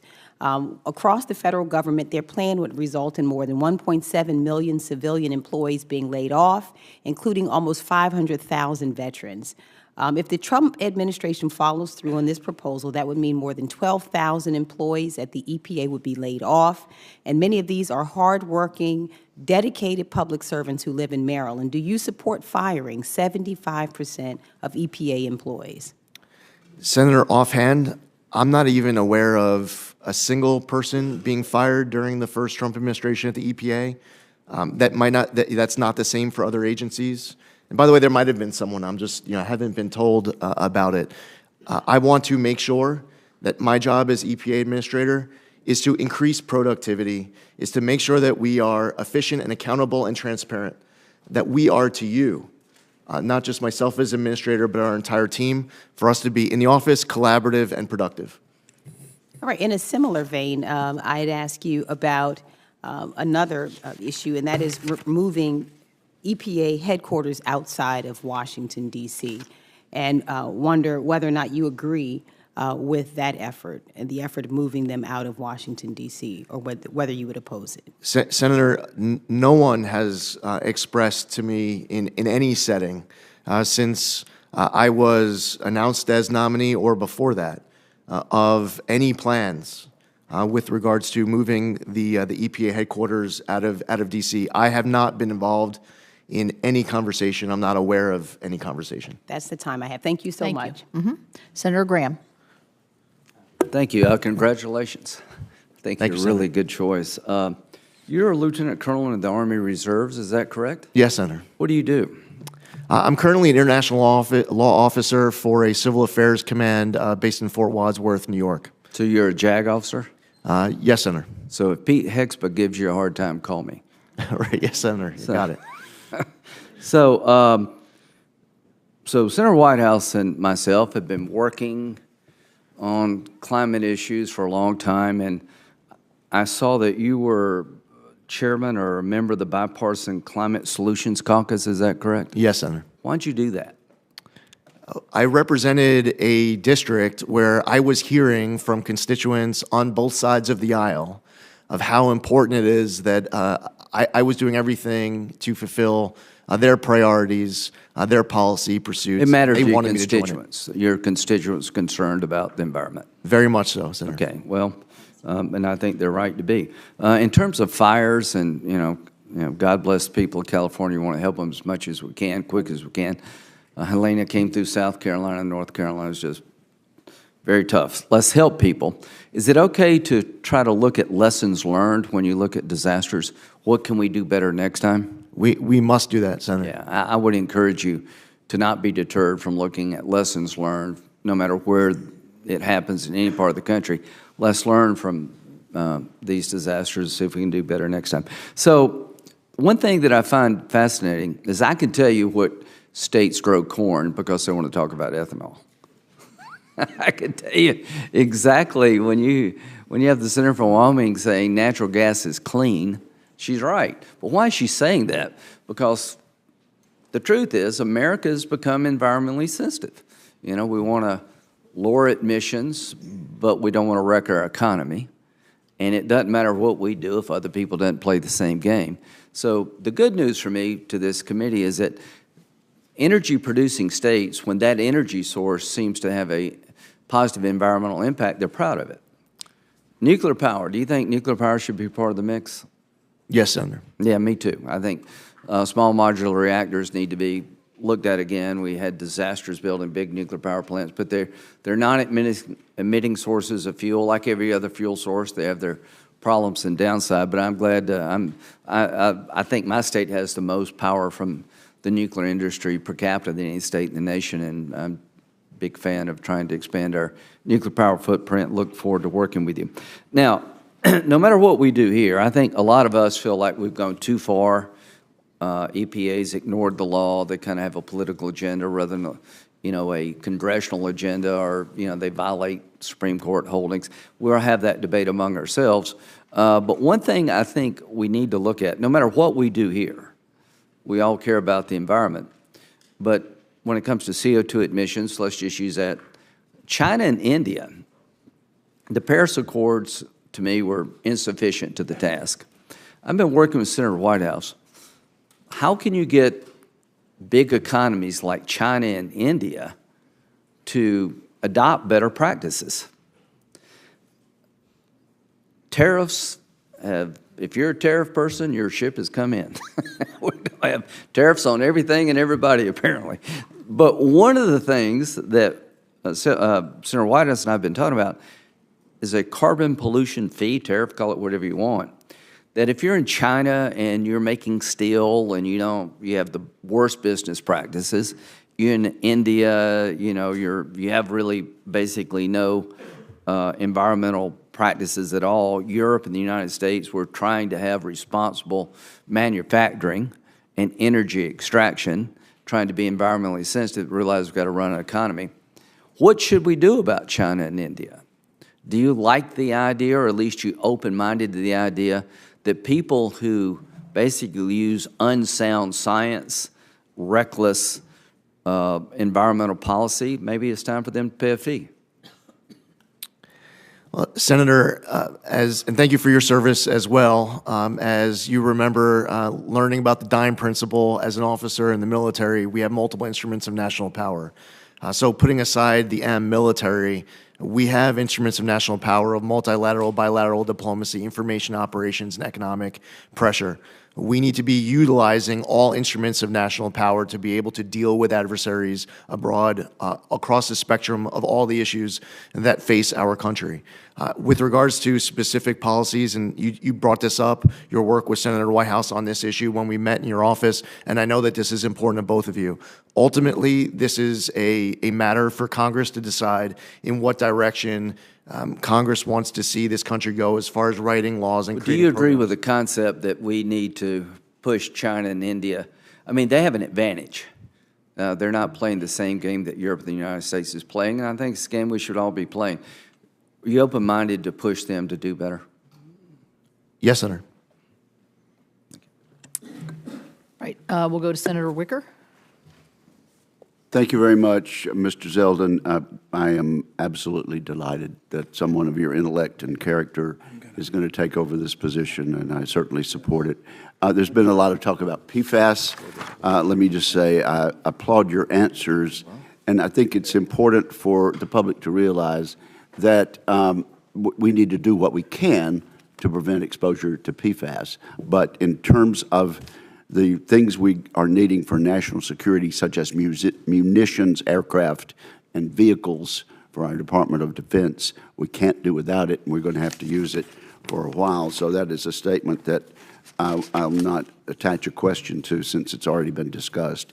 Let me talk about a couple of items of local interest.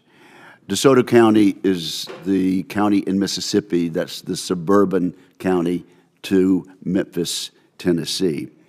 Some years ago, Memphis and DeSoto County went in together, got federal funding for a wastewater disposal system.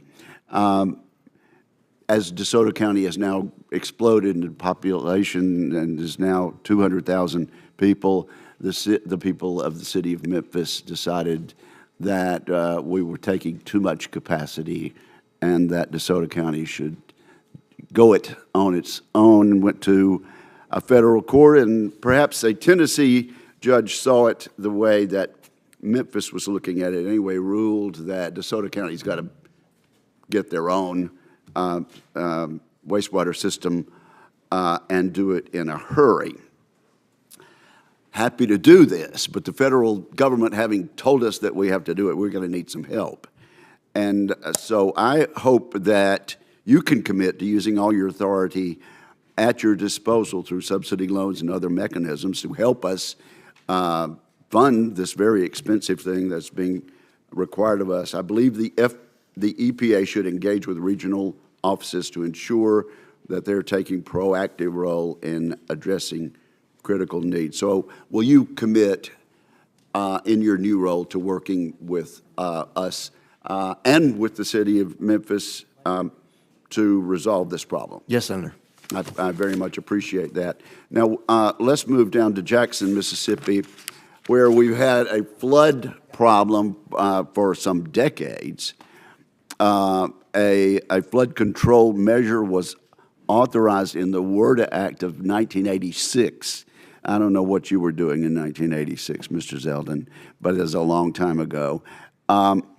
This initiative has undergone several revisions, and at my urging and my almost weekly and monthly exhortations, we are nearing final approval of the Pearl River Flood Control Project in Jackson, Mississippi.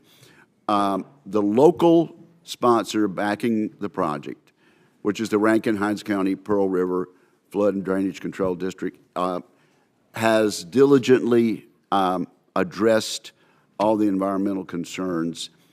I hope we get approved in this calendar year, but I don't want decisions made in some room where our guys are not there to at least put their point of view in. So would you agree that local sponsors should be involved in discussions, scheduled meetings, and activities related to finding solutions as we go forward in the final stages?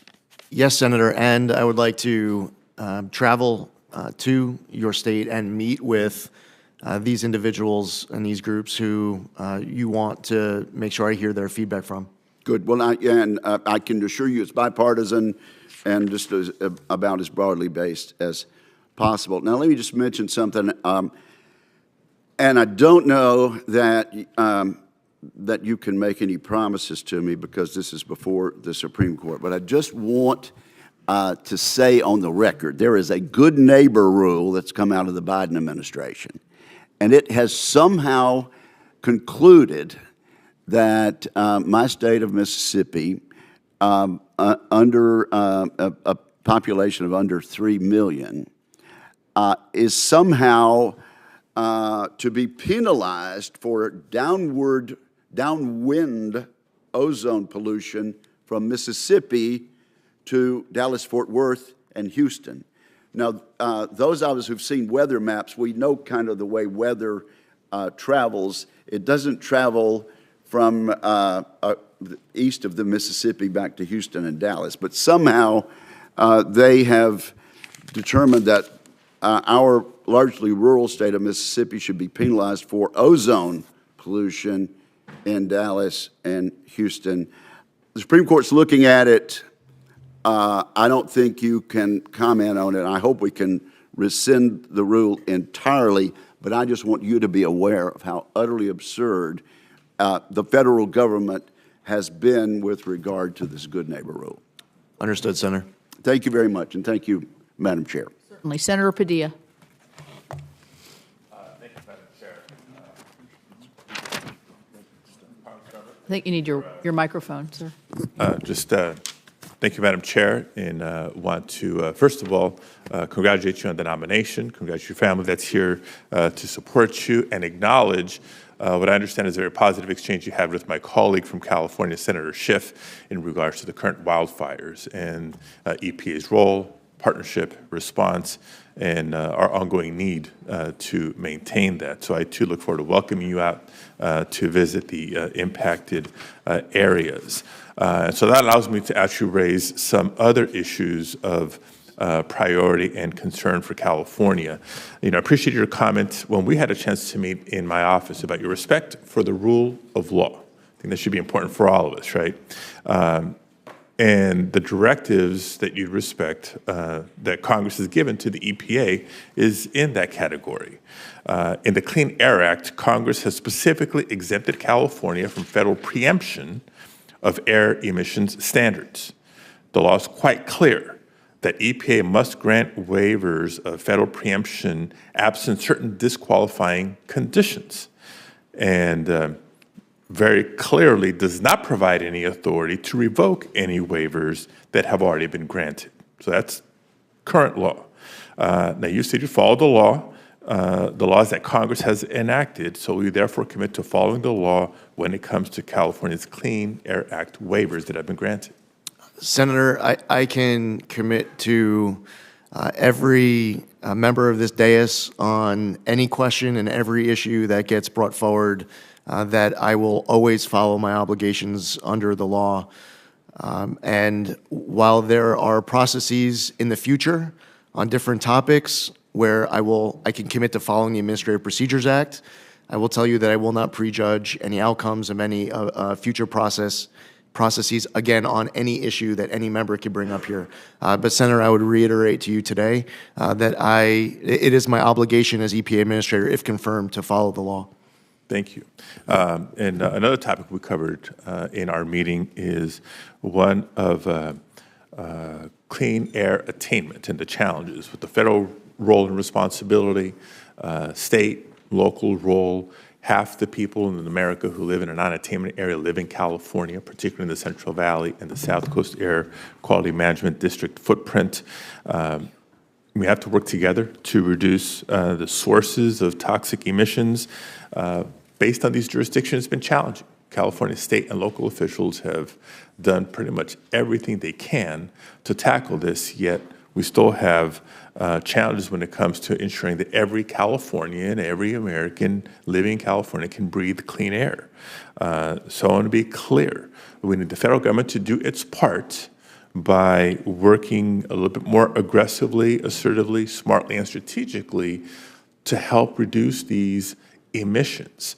Help us reach attainment, not by lowering the bar, but by doing the work in areas that the locals have not been granted the jurisdiction to do so. So can I count on your commitment to use regulatory authority to do just that? Yes, Senator. Okay, wonderful. And just a side note, as we will continue to work together, ensuring that jurisdictions like Southern California are not punished for non-attainment if it's resulting from the recent wildfires and the smoke and other emissions that have resulted from this disaster or disasters like it. Yes, Senator, I've heard this concern from other colleagues of yours as well. We're just talking to Senator Kelly about it, as I cited the Yuma example, and he was asking about Maricopa County. It is important that we have common sense, pragmatic policies that are being pursued to address issues just like your concern. Yeah, to your point, and I'm glad Senator Kelly brought it up, these concerns about fires and their impact, not just the short-term devastation, but the longer term when it comes to public health, when it comes to air quality, is not unique to California. I mean, California is in the news right now, but throughout the West and beyond because of our changing climate and weather patterns. You know, another important topic that we discussed in my office is not just water supply, water quality, but water affordability. Millions of Americans are struggling to keep up with their growing water bills, which have increased nearly 3 times the rate of inflation. According to the EPA, water utilities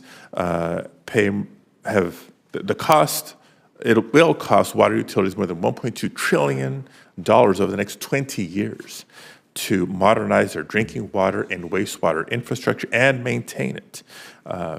Water utilities, unique to other utilities, rely heavily on ratepayers to cover their costs. The federal government's share of maintaining this infrastructure has come down significantly over the years. So ratepayers are acutely feeling this pressure, and as a result, 1 in 5 households have outstanding and growing water debt. The national water affordability crisis affects both urban and rural communities. So it's not a rural versus urban, blue state versus red state. It is across the board. I shared with you the idea of replicating the LIHEAP program. We have a low-income home energy assistance program because you shouldn't have to freeze in the winter just because you may be low income. The same applies to having water. We know how fundamental water is for life and the economy.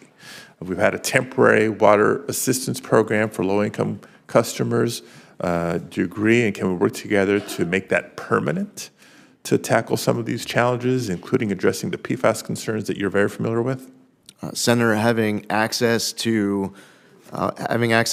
clean drinking water is something that I want to, if confirmed, to be able to do my part, and working with you and your colleagues across the entire country to deliver. Every American, in my opinion, and it's just my opinion, should be able to access clean drinking water. I will follow all my obligations under the law, and to the fullest extent of the law, I would like to assist in those efforts for you to fight for your constituents, and every senator here to fight for their constituents in this respect. So the temporary program was hugely successful, helping families in, again, red states and blue states alike. Look forward to working with you to make that program permanent. Yes, sir. Thank you. Senator Moran. Chairwoman, thank you, and thank you, Ranking Member, Mr. Vice Chairman. I'm pleased to be back and sitting here at the dais at the EPA Committee. Thank you very much for your testimony. Thank you for the conversation we've had in my office. Thank you for your willingness to serve. Let me highlight a couple of things that we may not have talked about when we did visit. I want to describe the Kansas oil and gas industry to you. We are an oil and gas producing state, but our production is done by really small independent companies that produce from what we call stripper wells, which means they produce less than 15 barrels of oil a day. It's a significant component of the Kansas economy and significantly important. And in my view, this small-sized, small businessman and woman who operate oil and gas leases and explore for additional production of oil and gas, the EPA has written one-size-fits-all solutions. We are not the majors, and we are stripper well producers. And I just want your commitment to work with the industry, these small producers, to find right-sized regulations for the circumstances that they're in. Senator, I would welcome an opportunity to travel to your state to meet with them, whether it's at your office or elsewhere. I want to know about all of your priorities, including this one, but also to make sure that anyone who could provide any type of insight that can make me better informed to make better decisions, that I welcome any of those opportunities for conversations and collaboration. I think that's a wonderful offer on your part, and I'm very grateful for it.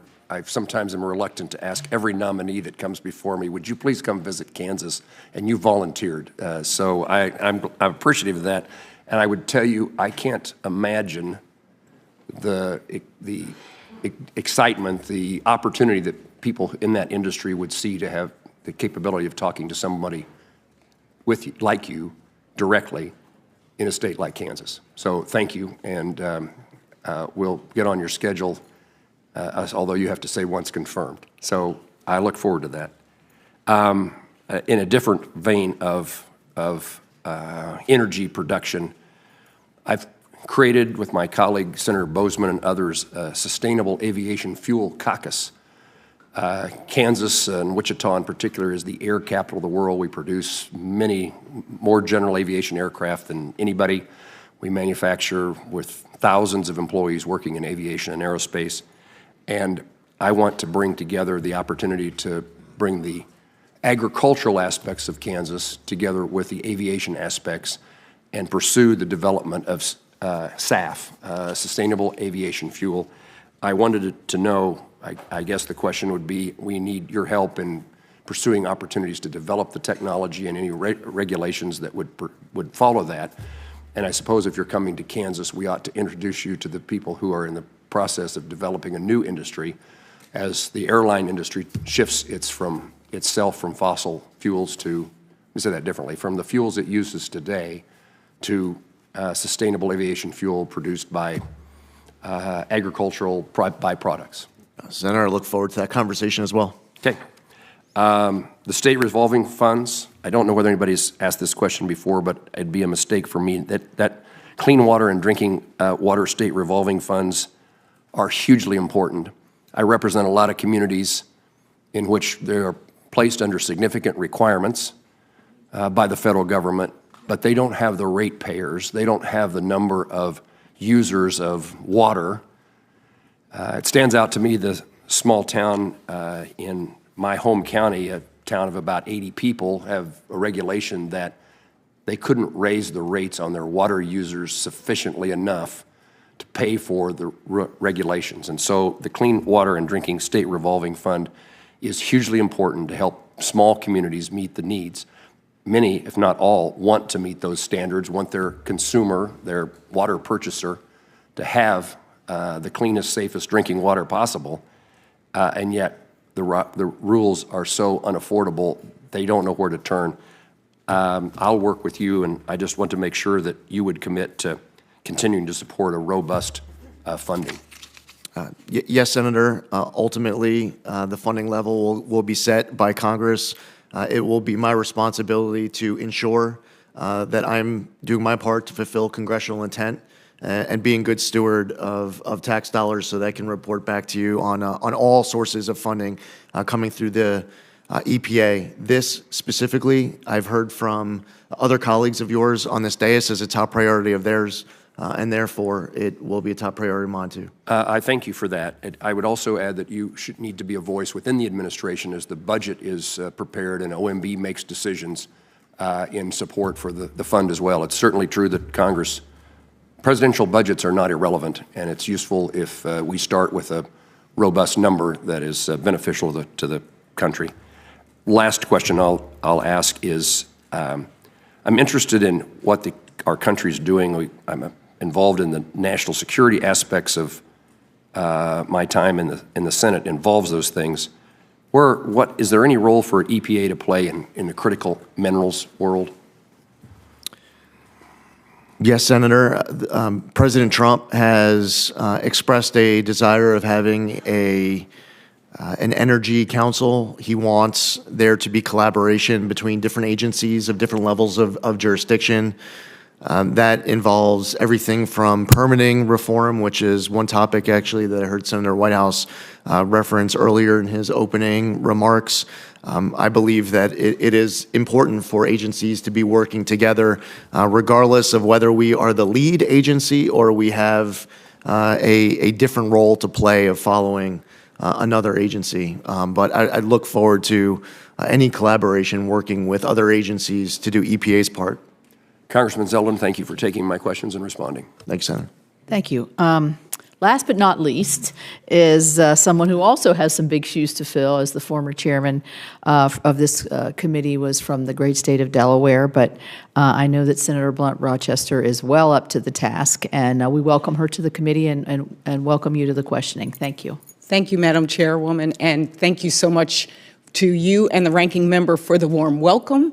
I'm excited to be on this committee. Senator Carper and I wear different types of shoes. I wear pumps. Let me begin by expressing my gratitude, though, to the former chairman of this committee, my friend and mentor, Senator Tom Carper, for his years of faithful service, not only to this committee, but also to our nation and to saving our planet. I'm proud to be able to be a member of this esteemed committee. And Mr. Zeldin, I appreciate your visit last week, and you clearly stated in your testimony that we must ensure that we protect our environment. And in our conversation, I shared with you the rich diversity of my state, from our farmers to city dwellers to our coastal communities and our environmental justice communities, and why the EPA is such an important and great partner to our state.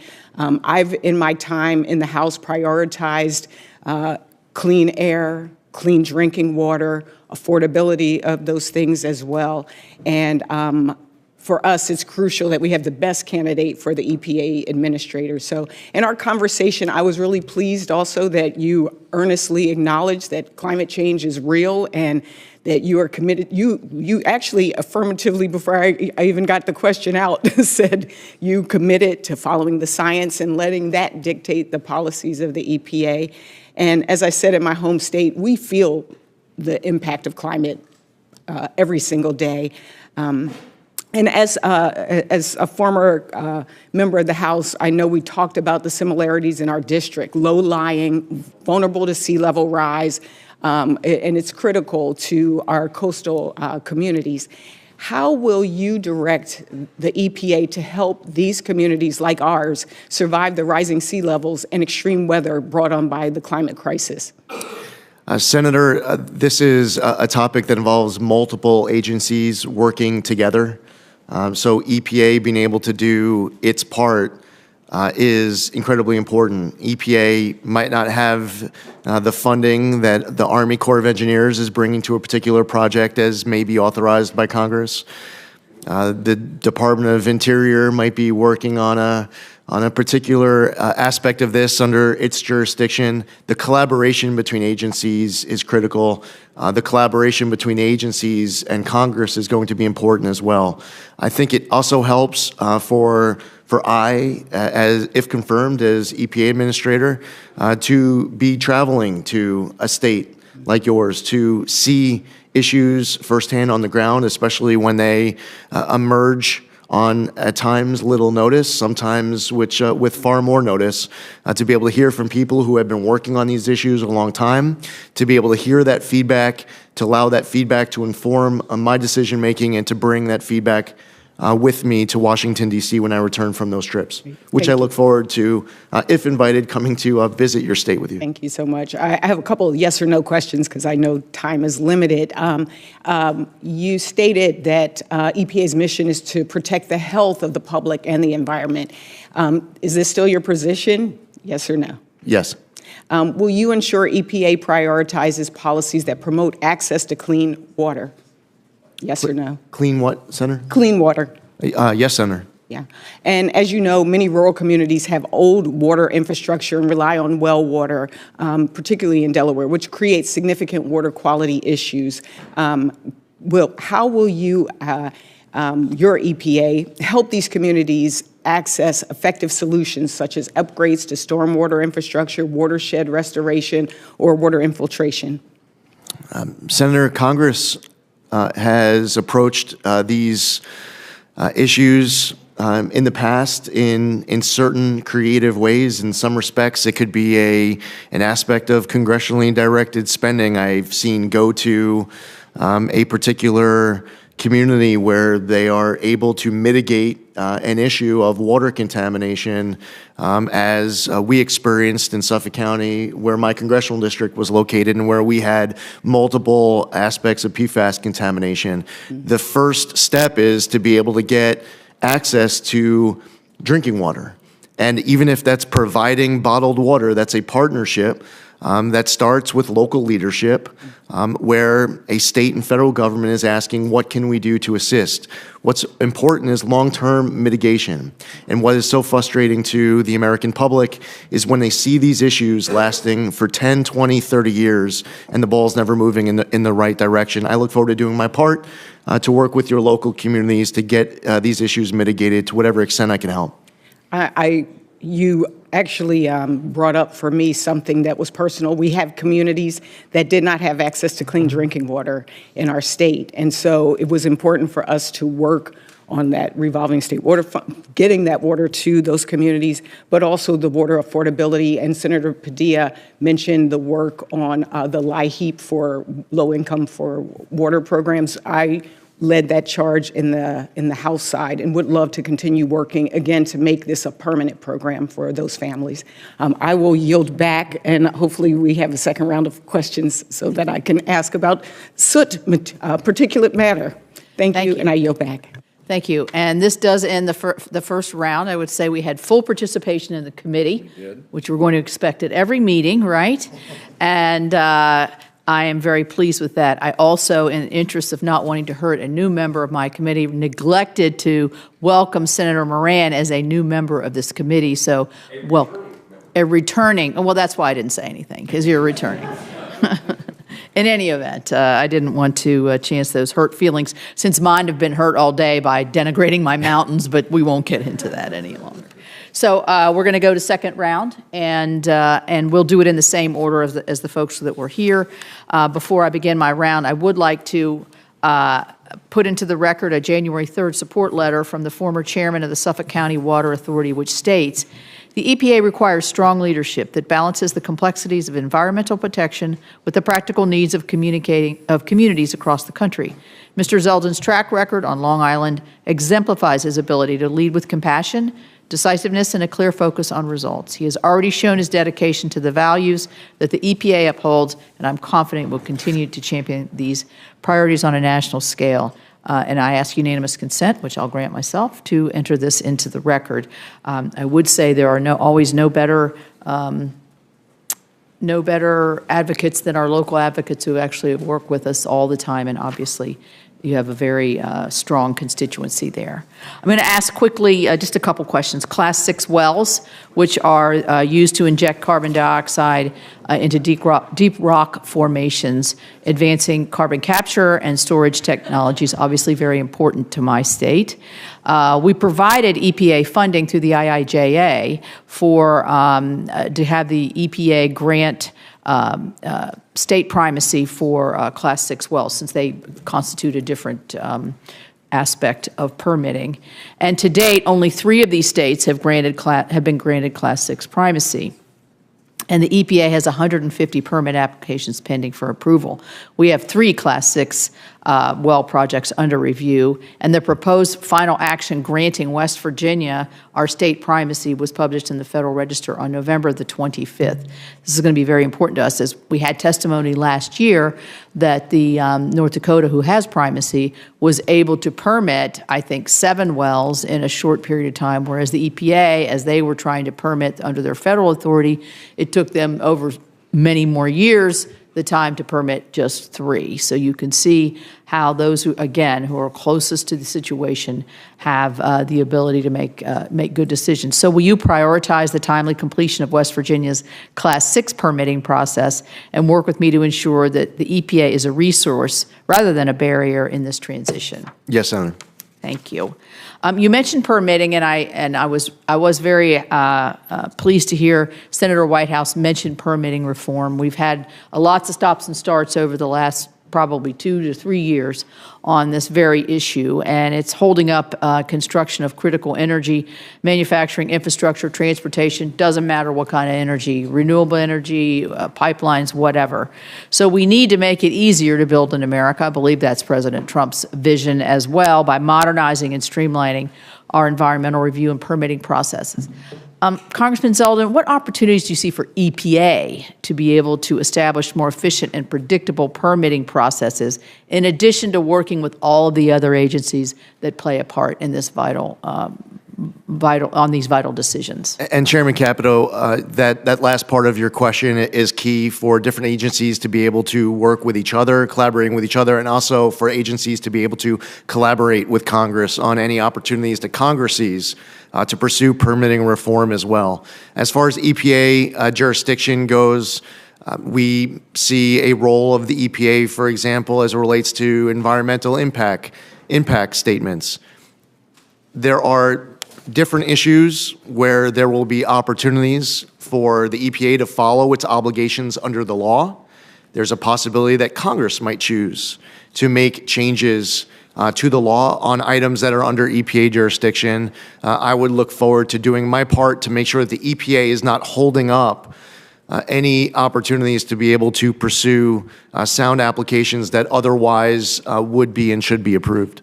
Yeah, I think a lot of times in the public domain, permitting reform means to certain people skirting the rules or breezing through environmental reviews without really taking them seriously or actually having them science-based, as we've talked a lot about today. That's not what permitting reform means. Permitting reforms means make these environmental clean air, clean water rules and others and other agencies work together and work so that we are getting the right result of clean air, clean water, but we're able to move forward. And so I look forward to that. Here's another West Virginia issue very quickly, and it's the Muddy Creek Restoration Project. It's 19 miles of waterways that has acid mine drainage. And West Virginia went about in coordination with the past Trump administration, and it was initially championed by the Biden administration to deliver real results in cleaning up this area of our state. It was a true win-win. The Biden administration, for some reason, which we can't figure out, flip-flopped on this, and they just started putting more burdensome, costly, and a much, much slower cleanup process. So you're still having your acid mine drainage while we're getting hung up here. It threatens projects like Muddy Creek and discourages other communities from pursuing similar efforts to achieve real environmental remediation and benefits. Will you commit to me, working with me in the state, to try to reverse these counterproductive changes and cut the red tape and restore this for more cost-effective but also better environmental results? Yes, Chairman Capito, I know how much of a priority this is. You've been outspoken on this issue. It's my commitment to work with you as soon as, if confirmed, as soon as I'm in that position, I'd welcome that opportunity. Thank you. Senator Whitehouse. Thank you again, Chairman. Mr. Zeldin, I have something of a life experience PhD in fossil fuel pressure politics, and they'll be coming after you hard, and they'll be feeling very entitled based on their political spending toward a Trump victory. I have two questions when you're faced with that. The first is that prominent voices in Trump world have been saying that it is important to traumatize EPA's workforce to drive them out. They've been saying that it's important to cut EPA's workforce by 2/3 or more, not just Washington, but the field, the entire organization. And they've been saying that it's important to destroy the professional civil service protections of EPA's workforce. How do you respond to those three threats? Senator Whitehouse, as I've stated earlier, my desire, if confirmed as EPA administrator, is to increase productivity of the EPA. I want to be able to help lead this agency in a way that all of you on both sides of the aisle can be proud of, for us to be accountable and transparent I want maximum collaboration, not just with Congress, but internally within the EPA. I've been hugely impressed with the level of talent stepping up to serve at EPA. And that is the pressure that I am feeling at this moment, is to bring out the best of EPA to make sure that we are fulfilling our mission of protecting public health and the environment. You will not support executing on those three threats? My commitment to you is exactly as I had stated, Senator Whitehouse, and I am not coming into this position with any threat. My position as I sit here is a promise, it is an obligation, and it is a commitment to do my part, to do the best job possible in leading the EPA to fulfill its mission in a way that follows its obligation under the law and is one that this committee can be proud of. The second question that I have is that while you've made a lot of good and sound statements here today, it's one thing to say things in this environment, and it's another thing to stand by those guns when the pressure comes at you. And if you look at your past, if you look at your influence and advocacy work with American First Policy Institute and America First Works, the big donors have been pharma, the massive corporate lobby, Goldman Sachs, a Morgan Stanley fund, and a billionaire fracking CEO. We don't know who the rest of the donors are because AFPI keeps much of their donor list secret, but we do know of those. Your fellow board members at America First Works include the billionaire CEO fracker, the former CEO of the Texas Public Policy Foundation, which I view as a very significant player in the fossil fuel-funded climate denial armada.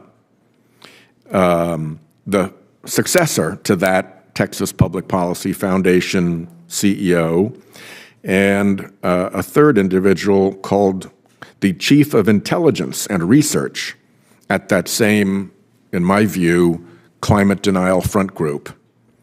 In your political work, you've taken nearly $300,000 from the oil and gas industry back to 2007.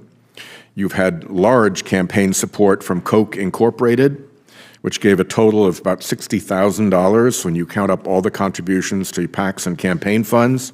David Koch himself maxed out to you, and Koch PAC gave $20,000 to your Lee PAC. In the wake of being so surrounded with so much corporate and fossil fuel influence, I want to give you two opportunities. One is to answer to me now, how is it that you will be able to separate yourself from the influence of these people and these interests when they come demanding things that they think they've earned politically? And I'll also turn that into a QFR so that you can, with a little bit more basis for reflection, make a more complete answer. So with that, over to you for your response, sir. Senator, I don't need any extra time for reflection on that one. There is no person who has ever provided any level of support to me or anyone else who has any special influence with me. When I was in the Army, I wore around my dog tags the 7 Army values. The acronym is leadership: loyalty, duty, respect, selfless service, honor, integrity, and personal courage. It is important for me to have always been able to approach this position with a clear conscience to make decisions that I can live with for my entire life. There is no dollar, large or small, that can influence the decisions that I make, who has access to me, and how I am ruling in my obligations under the law. Senator, I'm happy to enthusiastically answer that question on any day on the spot, and I would never need any extra amount of time of reflection. Well, good luck standing up to these guys, because they're going to come at you. Thank you. I understand that a 5-minute break would be in our best interest. Would you like to do that now, or you want to keep going? Yeah, I'll take 5, I guess. Thank you, Senator. Okay. Thank you, Chairman. We'll come back in 5 minutes.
Accurate time. It was 12:37, it's now 12:42, so we're good. Next, we have Senator Sullivan. Thank you, Madam Chair. Congressman Zeldin, you're doing a great job. And your opening statement was really good. I really appreciate it. Look, there's been a lot of railing against the hydrocarbon industry.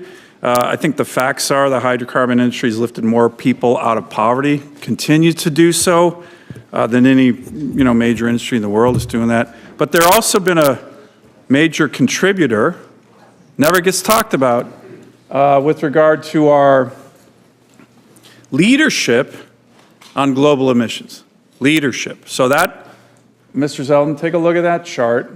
That's been fact-checked to death because the far left hates it. But this is what Senator Ricketts was talking about earlier, about American innovation. This is what Senator Graham was talking about earlier. There's some people who are working hard on reducing emissions, countries, and there are countries that aren't. Senator Graham mentioned China and India. He is exactly right. You never heard this from John Kerry, but the leader in the world in the last 20 years on reducing global emissions was the United States of America, okay?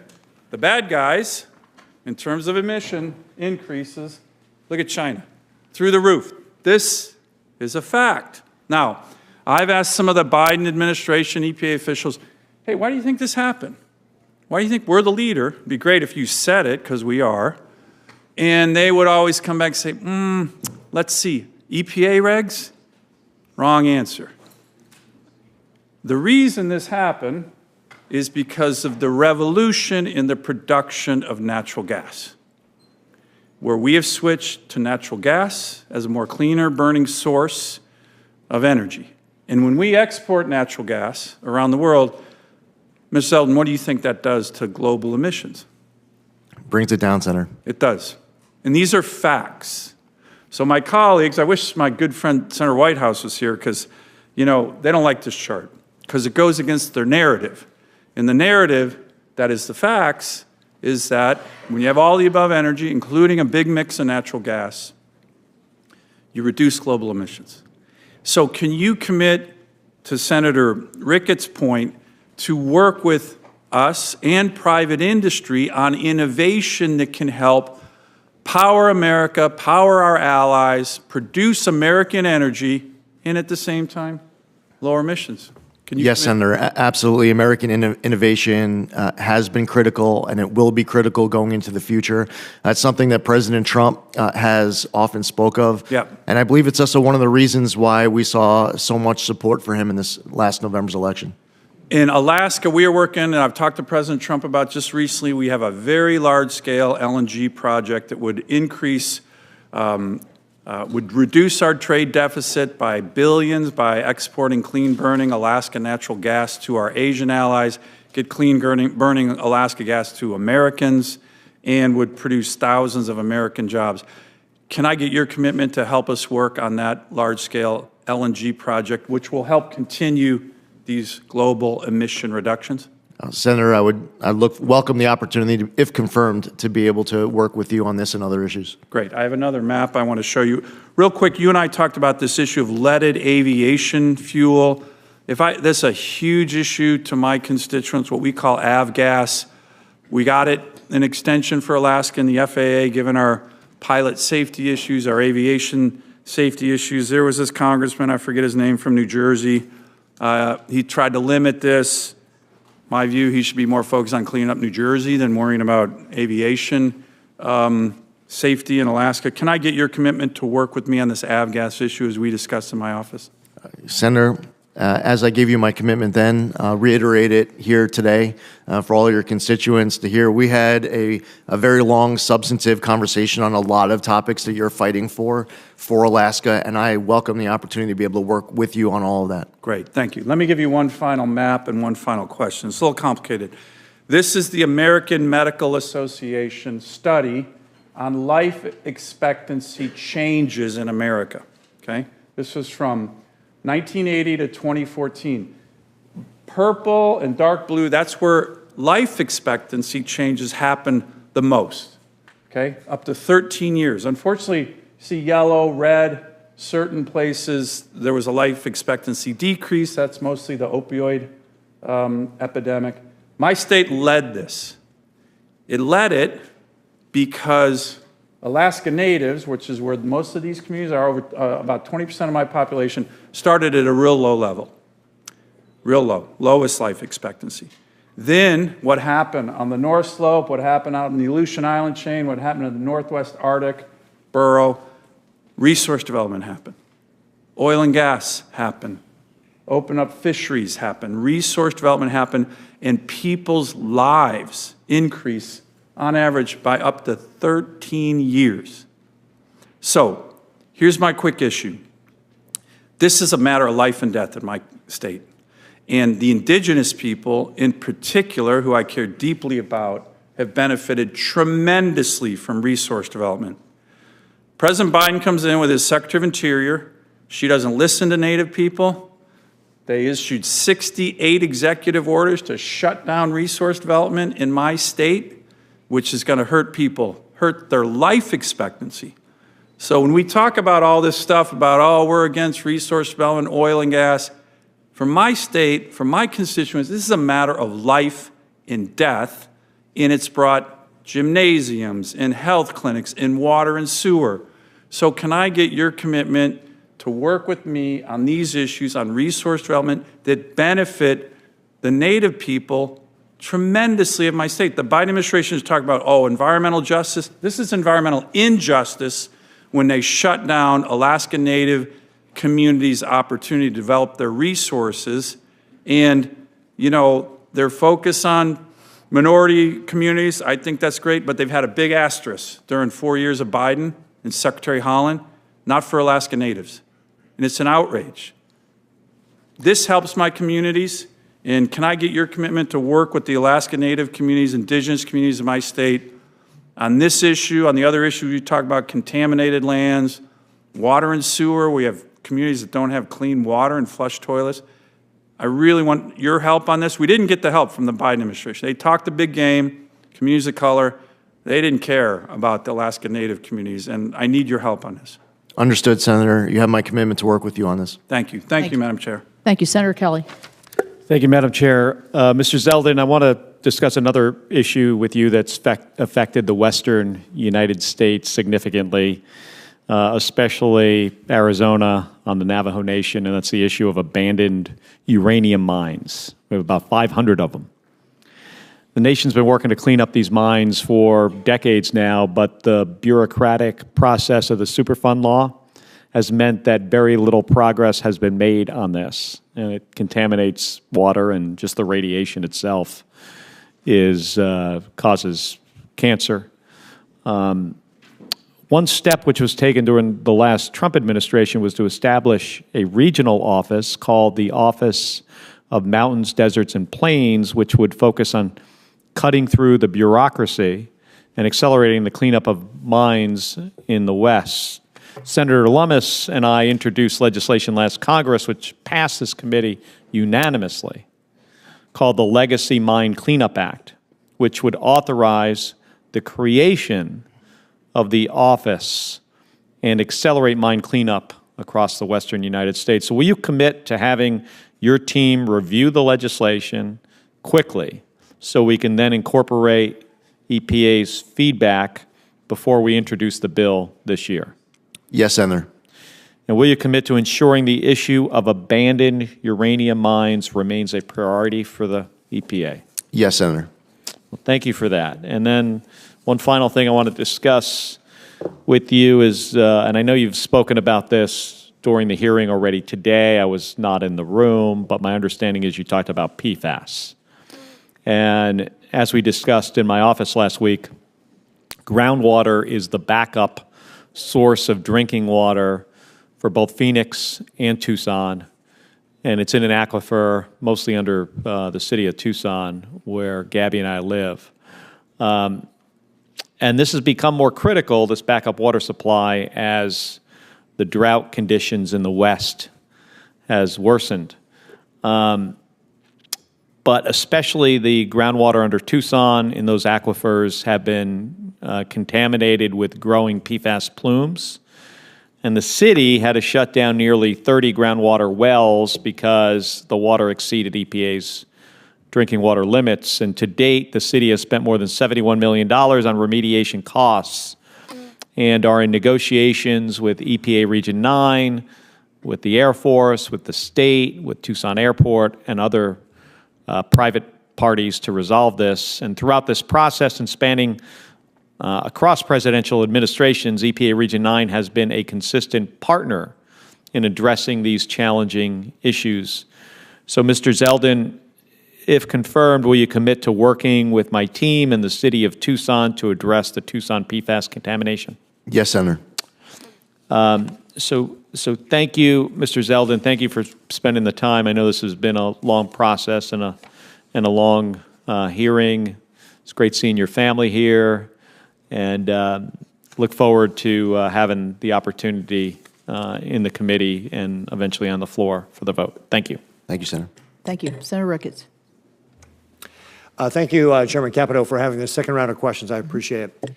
And Congressman Zeldin, presuming that you get confirmed to be the EPA administrator, you're going to have to work to reestablish the credibility, reestablish the trust for the EPA, and that's going to involve a process of transparency and good faith action on the EPA's part. Part of what I expect you to bring back is accountability. President Biden's EPA had a $41.5 billion with a B, program to carry out EV mandates and environmental justice. How many additional dollars went to the Inspector General's office to conduct oversight over those IRA funds that went out? Zero, none. Yeah, that's a problem when you're spending that kind of dollars. Can we have your commitment that you will look into this to make sure those dollars were spent appropriately, that the process was followed properly for all those dollars, and to make sure that any dollars that were not spent appropriately, in fact, Senator Capito and I actually had a press conference on how some of these dollars were being distributed, but if they weren't being distributed, you'll work to claw back those taxpayer dollars? Yes, Senator. Great, thank you. We talked a little bit earlier also about the EV mandate. Part of what this IRA dollars were supposed to be pushing is this EV mandate. Of the 147 communities in my state that are classified as cities, 99 of them don't have a single EV charger. If you're living in communities like Bloomfield, Alliance, Valentine, you're 45 minutes from the nearest charging station. And in my state, EV adoption is like 2%, when nationally it's about 7%. And of course, the current mandate that the EPA is pursuing with their emission standards was to have 2/3 of all new vehicles being sold as EVs in the year 2032. That's just clearly not realistic. And again, as we discussed, we should allow American innovation to be able to help us reduce the impact on the environment, not have the administration pick one solution that they want to push. Do you commit to rolling back these out-of-touch mandates that are costly to Americans and dangerous to our energy grid, increase our reliance on our adversaries like the People's Republic of China? Senator, it is my obligation, if confirmed, to be following my obligations under the law. And with regards to the Administrative Procedures Act, rules, laws set out that guide the way I answer that question. I'm not allowed to prejudge outcomes going into rulemaking. To ensure that there is durability of any decision to be made at the end of the process, where my answer to that question could potentially be used against any type of a rule regulation that is made. I will tell you that I have heard concerns from you and many others in this chamber of how important it is to look at rules that are currently on the books. I don't sit before you with any type of announcement I'm able to make of any rules that are going to change upon confirmation. I will tell you that I will not prejudge outcomes. However, it is my commitment to follow my obligations under the laws set by Congress, to look at laws, decisions that have been made by the United States Supreme Court, and to make sure that we are pursuing common sense, pragmatic solutions that make sense to you, that you can defend when going back to the constituents that you fight so hard for from your home state. So I look forward to the opportunity of being able to make you proud, being able to make this entire committee, the chairman, proud in hitting the ground running to do my part so that the EPA is being accountable to you as a senator and is accountable to your constituents as taxpayers and as Americans. Great. Well, thank you, Congressman Zeldin. One of the things we also talked about was certainty. We talked about it in the context of the RVOs. But there's another area of certainty that we've talked about, and we need to continue to talk about. The Supreme Court's Sackett versus the EPA decision was a clear directive to narrow the scope of the federal jurisdiction on the Clean Waters Act. And here's just one of the things that just drives me nuts, because this has not just been a Biden administration. This happened under the Obama administration. The Clean Water Act over 50 times says navigable waters. Navigable waters means you can put a boat on it and go someplace. That's the Merriam-Webster definition in really broad terms. Clearly out of scope of what the Congress's intent was. And the decision in Sackett was intended to provide clarity to producers. President Biden's WOTUS revisions have only confused it by talking about things like relatively permanent waters or unclear determinations on which waters are actually jurisdictional under law. Farmers and ranchers in Nebraska deserve better than an EPA taking years to decide the best way to regulate a ditch that might someday hold water. Do you plan on providing clear and durable waters of the U.S. guidance to producers as an administrator? Senator, I believe that it's incredibly important for the EPA to provide clear and durable guidance as it relates to waters of the U.S. The Sackett decision is easy to understand for any of those property owners in your state, yet still they have questions as it relates to the rules and regulations that are on the books. It should be as clear as possible so that your people can understand without having to go hire an attorney or someone else to assist them with compliance and definitions. Great. Well, again, I would just remind you that the Clean Water Act says navigable waters. It's a pretty plain English definition. Congress's intent could not have been more clear. And so I just remind you as you're going through that process to keep that in mind. Thank you very much, Congressman Zeldin. Thank you. Chairman. Senator Markey. Thank you, Madam Chair, again, and congratulations on your new position. And respectfully to my friend from Nebraska, there is no EV mandate. Doesn't exist. There is no EV mandate. It's not a mandate. It's a clean car standard. It's just technology neutral, driven by American innovation and the need to protect our environment. So there is no mandate. I have to keep repeating that every time. So again, Congressman, Project 2025 proposes to eliminate the Office of Enforcement and Compliance Assurance at the EPA. Do you agree with that proposal?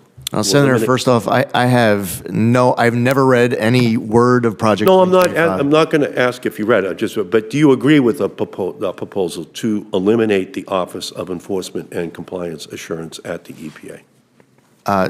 While that is something that I had never thought of before you're asking that question, no. It's an important function of the EPA, and we've had good extended conversations here about that topic during today's hearing, Senator.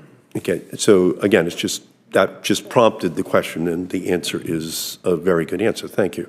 On the EPA Clean Car Rule, it's projected to cut air pollution and prevent about 2,500 premature deaths in a single year. And over the life of it, it would obviously be tens of thousands of lives which are saved. And it would save drivers $46 billion in fuel costs, 15 billion barrels of oil that would not have to be used, and $6,000 over the life of the new vehicle. So if confirmed, are you planning to initiate a new rulemaking that could undermine those clean car standards? Senator, if confirmed, I cannot sit before you and announce the initiation of any new rules. I have no announcements to make of rules that are going to change, and I plan on following my obligations under the law to ensure that throughout my tenure, if confirmed as EPA administrator, that I never prejudge outcomes heading into that process. Okay, well, again, the savings are quite profound for American consumers, dollars in their pockets, because of those much higher standards that don't require oil to be put into gasoline tanks, where we put about 70% of all the oil that we consume. In September, RFK Jr., the Health and Human Services nominee, went on the Dr. Phil show, and he said, quote, it's glyphosate, which is the active ingredient in Roundup. It's the pesticides, it's atrazine, it's PFAS, the forever chemicals. We're mass poisoning an entire generation of kids. Do you agree with that conclusion by RFK Jr. that these pesticides are mass poisoning the kids in our country? Senator, I would welcome an opportunity to be able to read through all of the science and research that is being cited to support that conclusion, to be able to answer that question, following the review of that material. That's a review that I would need to I would need to engage in. Yeah, it's obviously a very serious question, and it's one that hopefully would have the EPA working with HHS on a resolution of that issue. And in the 2.5 years since its passage, the Inflation Reduction Act has spurred the creation of 400,000 jobs and $420 billion in investment. 193 million of direct federal spending actually has gone to your former congressional district since 2022. So regardless of your stance on the bill back then, it did become law, and more than $68 billion has already been appropriated by the EPA from the IRA and the bipartisan infrastructure law.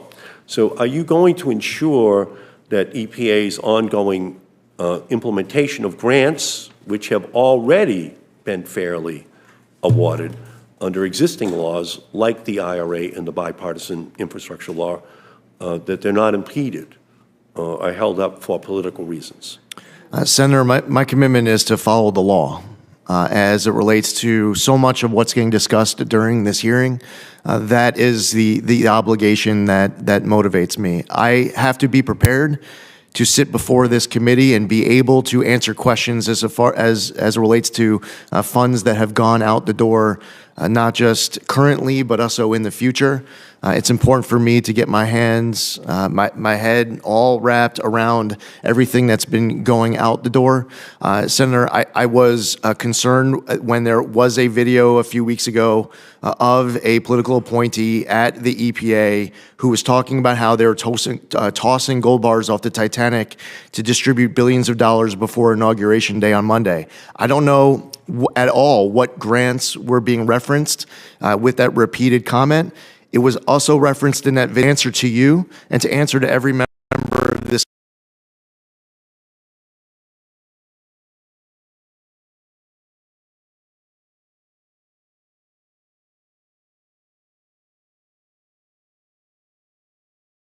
I just want to remind you that 80% of all of those grants have gone to Republican districts. So, so that's, I think, something that you should keep in mind in terms of, I would say, the impartiality of what those decisions have been at the EPA. That's not just some ideological set of decisions if 80% of the money is going to red states. So I guess all I would say is I heard what you're saying, but I just hope you would resist the temptation to hold a witch hunt and to, break out the torches and the pitchforks to go after all these programs, because I think they must have been pretty fairly, given out if a blue presidency at the EPA, led to 80% of the money going to red districts. So is that I just want a presumption of innocence from you in terms of the decisions that were made on Right. Yes, Senator. I just want to be able to account. I appreciate that, but I just need your Senator. Your assurance that you do assume that most of this was done fairly. Senator, I would I can only assume, as I sit here, that upon review, that there will be, I will find out about all sorts of funding that went out the door that was following the law as written by Congress. All I'm saying is that I want to have the ability to sit before Chairman Capito, who's been very vocal on this issue, and be able to answer her question on a specific grant that she's spoken out about, or grants that committee members may speak about in the future. I just want to be in a position to account to all of you as far as the dollars being spent by EPA. I can only assume that there will be funding that will be, from that review, that will be in accordance with the law. So I'm going to go to Senator Schiff. Thanks. Thank you, Madam Chair. Mr. Zeldin, although California banned the installation of lead pipes in 1985, the average home in South Los Angeles is over 70 years old and more likely to contain corroded lead plumbing than other regions in the state. Lead in drinking water, particularly from old pipes and plumbing systems, is a significant public health threat, especially for children. Out of the 58 counties in the state of California, Fresno County has one of the largest numbers of children with high levels of lead in their blood. In 2016, nearly 14% of children tested in one Fresno neighborhood had reported high lead levels. 25% of schools in Fresno reported finding lead coming from their drinking water fountains. 40 homes had lead levels above the federal limit. In October, the EPA announced new final regulations requiring drinking water systems across the country to identify and replace all lead pipes within 10 years. Will you continue the EPA's work to help local communities like those in Fresno and in South Los Angeles replace lead pipes, particularly in many of these communities that are historically underserved? I'll look forward to that opportunity to work with you, Senator, on this issue. The EPA administers 12 geographic programs, longstanding geographic-specific programs that help protect local ecosystems and communities from climate change, habitat loss, and pollution. Their efforts to add the Salton Sea in California, which is an ecological disaster, potentially paired with the Great Salt Lake, which has similar ecological and health issues, as part of EPA's geographic program designation. If successful, that would mean revenues that could be used to mitigate that environmental hazard in a very neglected part of the state. Will you pledge to consider adding the Salton Sea to one of these geographic programs? Yes, Senator. I know from our conversation yesterday just how important this is to you. I look forward to getting more familiar about this issue, and that certainly can be my commitment as I sit here today, that if confirmed, I would welcome that opportunity to work with you on this issue and see what I could do to assist. Thank you. Let me address a third critical issue affecting the health and well-being of millions of Californians, and that is air quality, not only in the aftermath of the ongoing wildfires, but also in the breadbasket of America. Unfortunately, we have some of the worst air quality in the nation, failing to meet federal health standards for both ozone and particulate pollution. This pollution directly impacts our families, our children, our communities. Last summer, residents of Fresno had just 10 days of healthy air, a stark reminder of the urgency of the situation.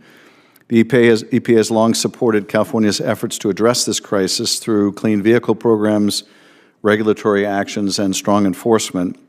We have to continue this vital work, pushing for policies that protect public health and create a cleaner, healthier future for the San Joaquin Valley and all of California. Do you support investments like the ones that the EPA has made in the San Joaquin Valley to improve the quality of air there? Senator, to the maximum extent possible under the law that I, if confirmed as EPA Administrator, can assist on this and all the other issues that you referenced here today, I would welcome that opportunity to be able to work with you. As far as specific funding commitments, I need to make sure that I'm following my obligations under the laws Congress sets out as to how funding should be appropriated so that I can account to you afterwards. So moving forward, if there's any funding now and in the future that EPA has an obligation to distribute to help with this, I welcome that opportunity. It's possible that I might need to defer to Congress to be able to give me access to funding for investments in the future, if that's part of what you're referring to. Regardless, you have my commitment to work with you on this. I appreciate it. Finally, one of the things that I found most striking as I have traveled around the state in the last couple of years, I expected, coming from an LA district, to get a full indoctrination on water and the competition between the cities and the farms over water, and I did. But what was more striking to me was just how many tens of thousands, if not hundreds of thousands of people in places like the Central Valley can't drink their own water. And here I'm not talking about lead, although lead is a problem there. But the flooding of dairy waste ponds into water wells, the depletion of the aquifers resulting in manganese. There are just thousands of people told you can't drink your water, you can't bathe in your water. A lot of these communities don't have the resources to address it, and I would, if confirmed, I would want to work with you to do everything we can to make sure that everyone in the state of California, and indeed the country, has access to good, clean drinking water. Yes, Senator, this is extremely important. No American should feel like a story they might hear about, read about of poverty in Iraq or Afghanistan. No American should feel like they're living in some third world country or some war-torn country. Every American should be able to access clean water, potable water, and that's something that I look forward to doing my part, if confirmed, to be able to work with you and everyone on the committee to ensure that we are delivering as a nation. Thank you, Madam Chair. Thank you. Well, I am going to bring this down to a close here. My office has received numerous letters of support of Congressman Zeldin's nomination as EPA Administrator, with more continuing to arrive. The sources of these letters demonstrate the wide-ranging support of Congressman Zeldin's nomination, so I would ask unanimous consent to enter these 27 letters into the record for all to see. All right, we're unanimous. So I would like to thank you, Congressman Zeldin. I'd also make just several quick observations. It's obvious to me in the testimony and the questions that you took a lot of time and effort through you and your and the folks that were helping you to make sure that every member had access to you and had a conversation with you before you actually testified before the committee. I think that was definitely reflected in the tone and the substance that we saw here today. So I appreciate that. I know it's time-consuming and difficult sometimes to get on everybody's schedule, but I think you did a magnificent job here. And so without further questions, I would like to thank you and thank your family for being here and for your participation. Senators who wish to submit without written questions for the record have until 5 p.m.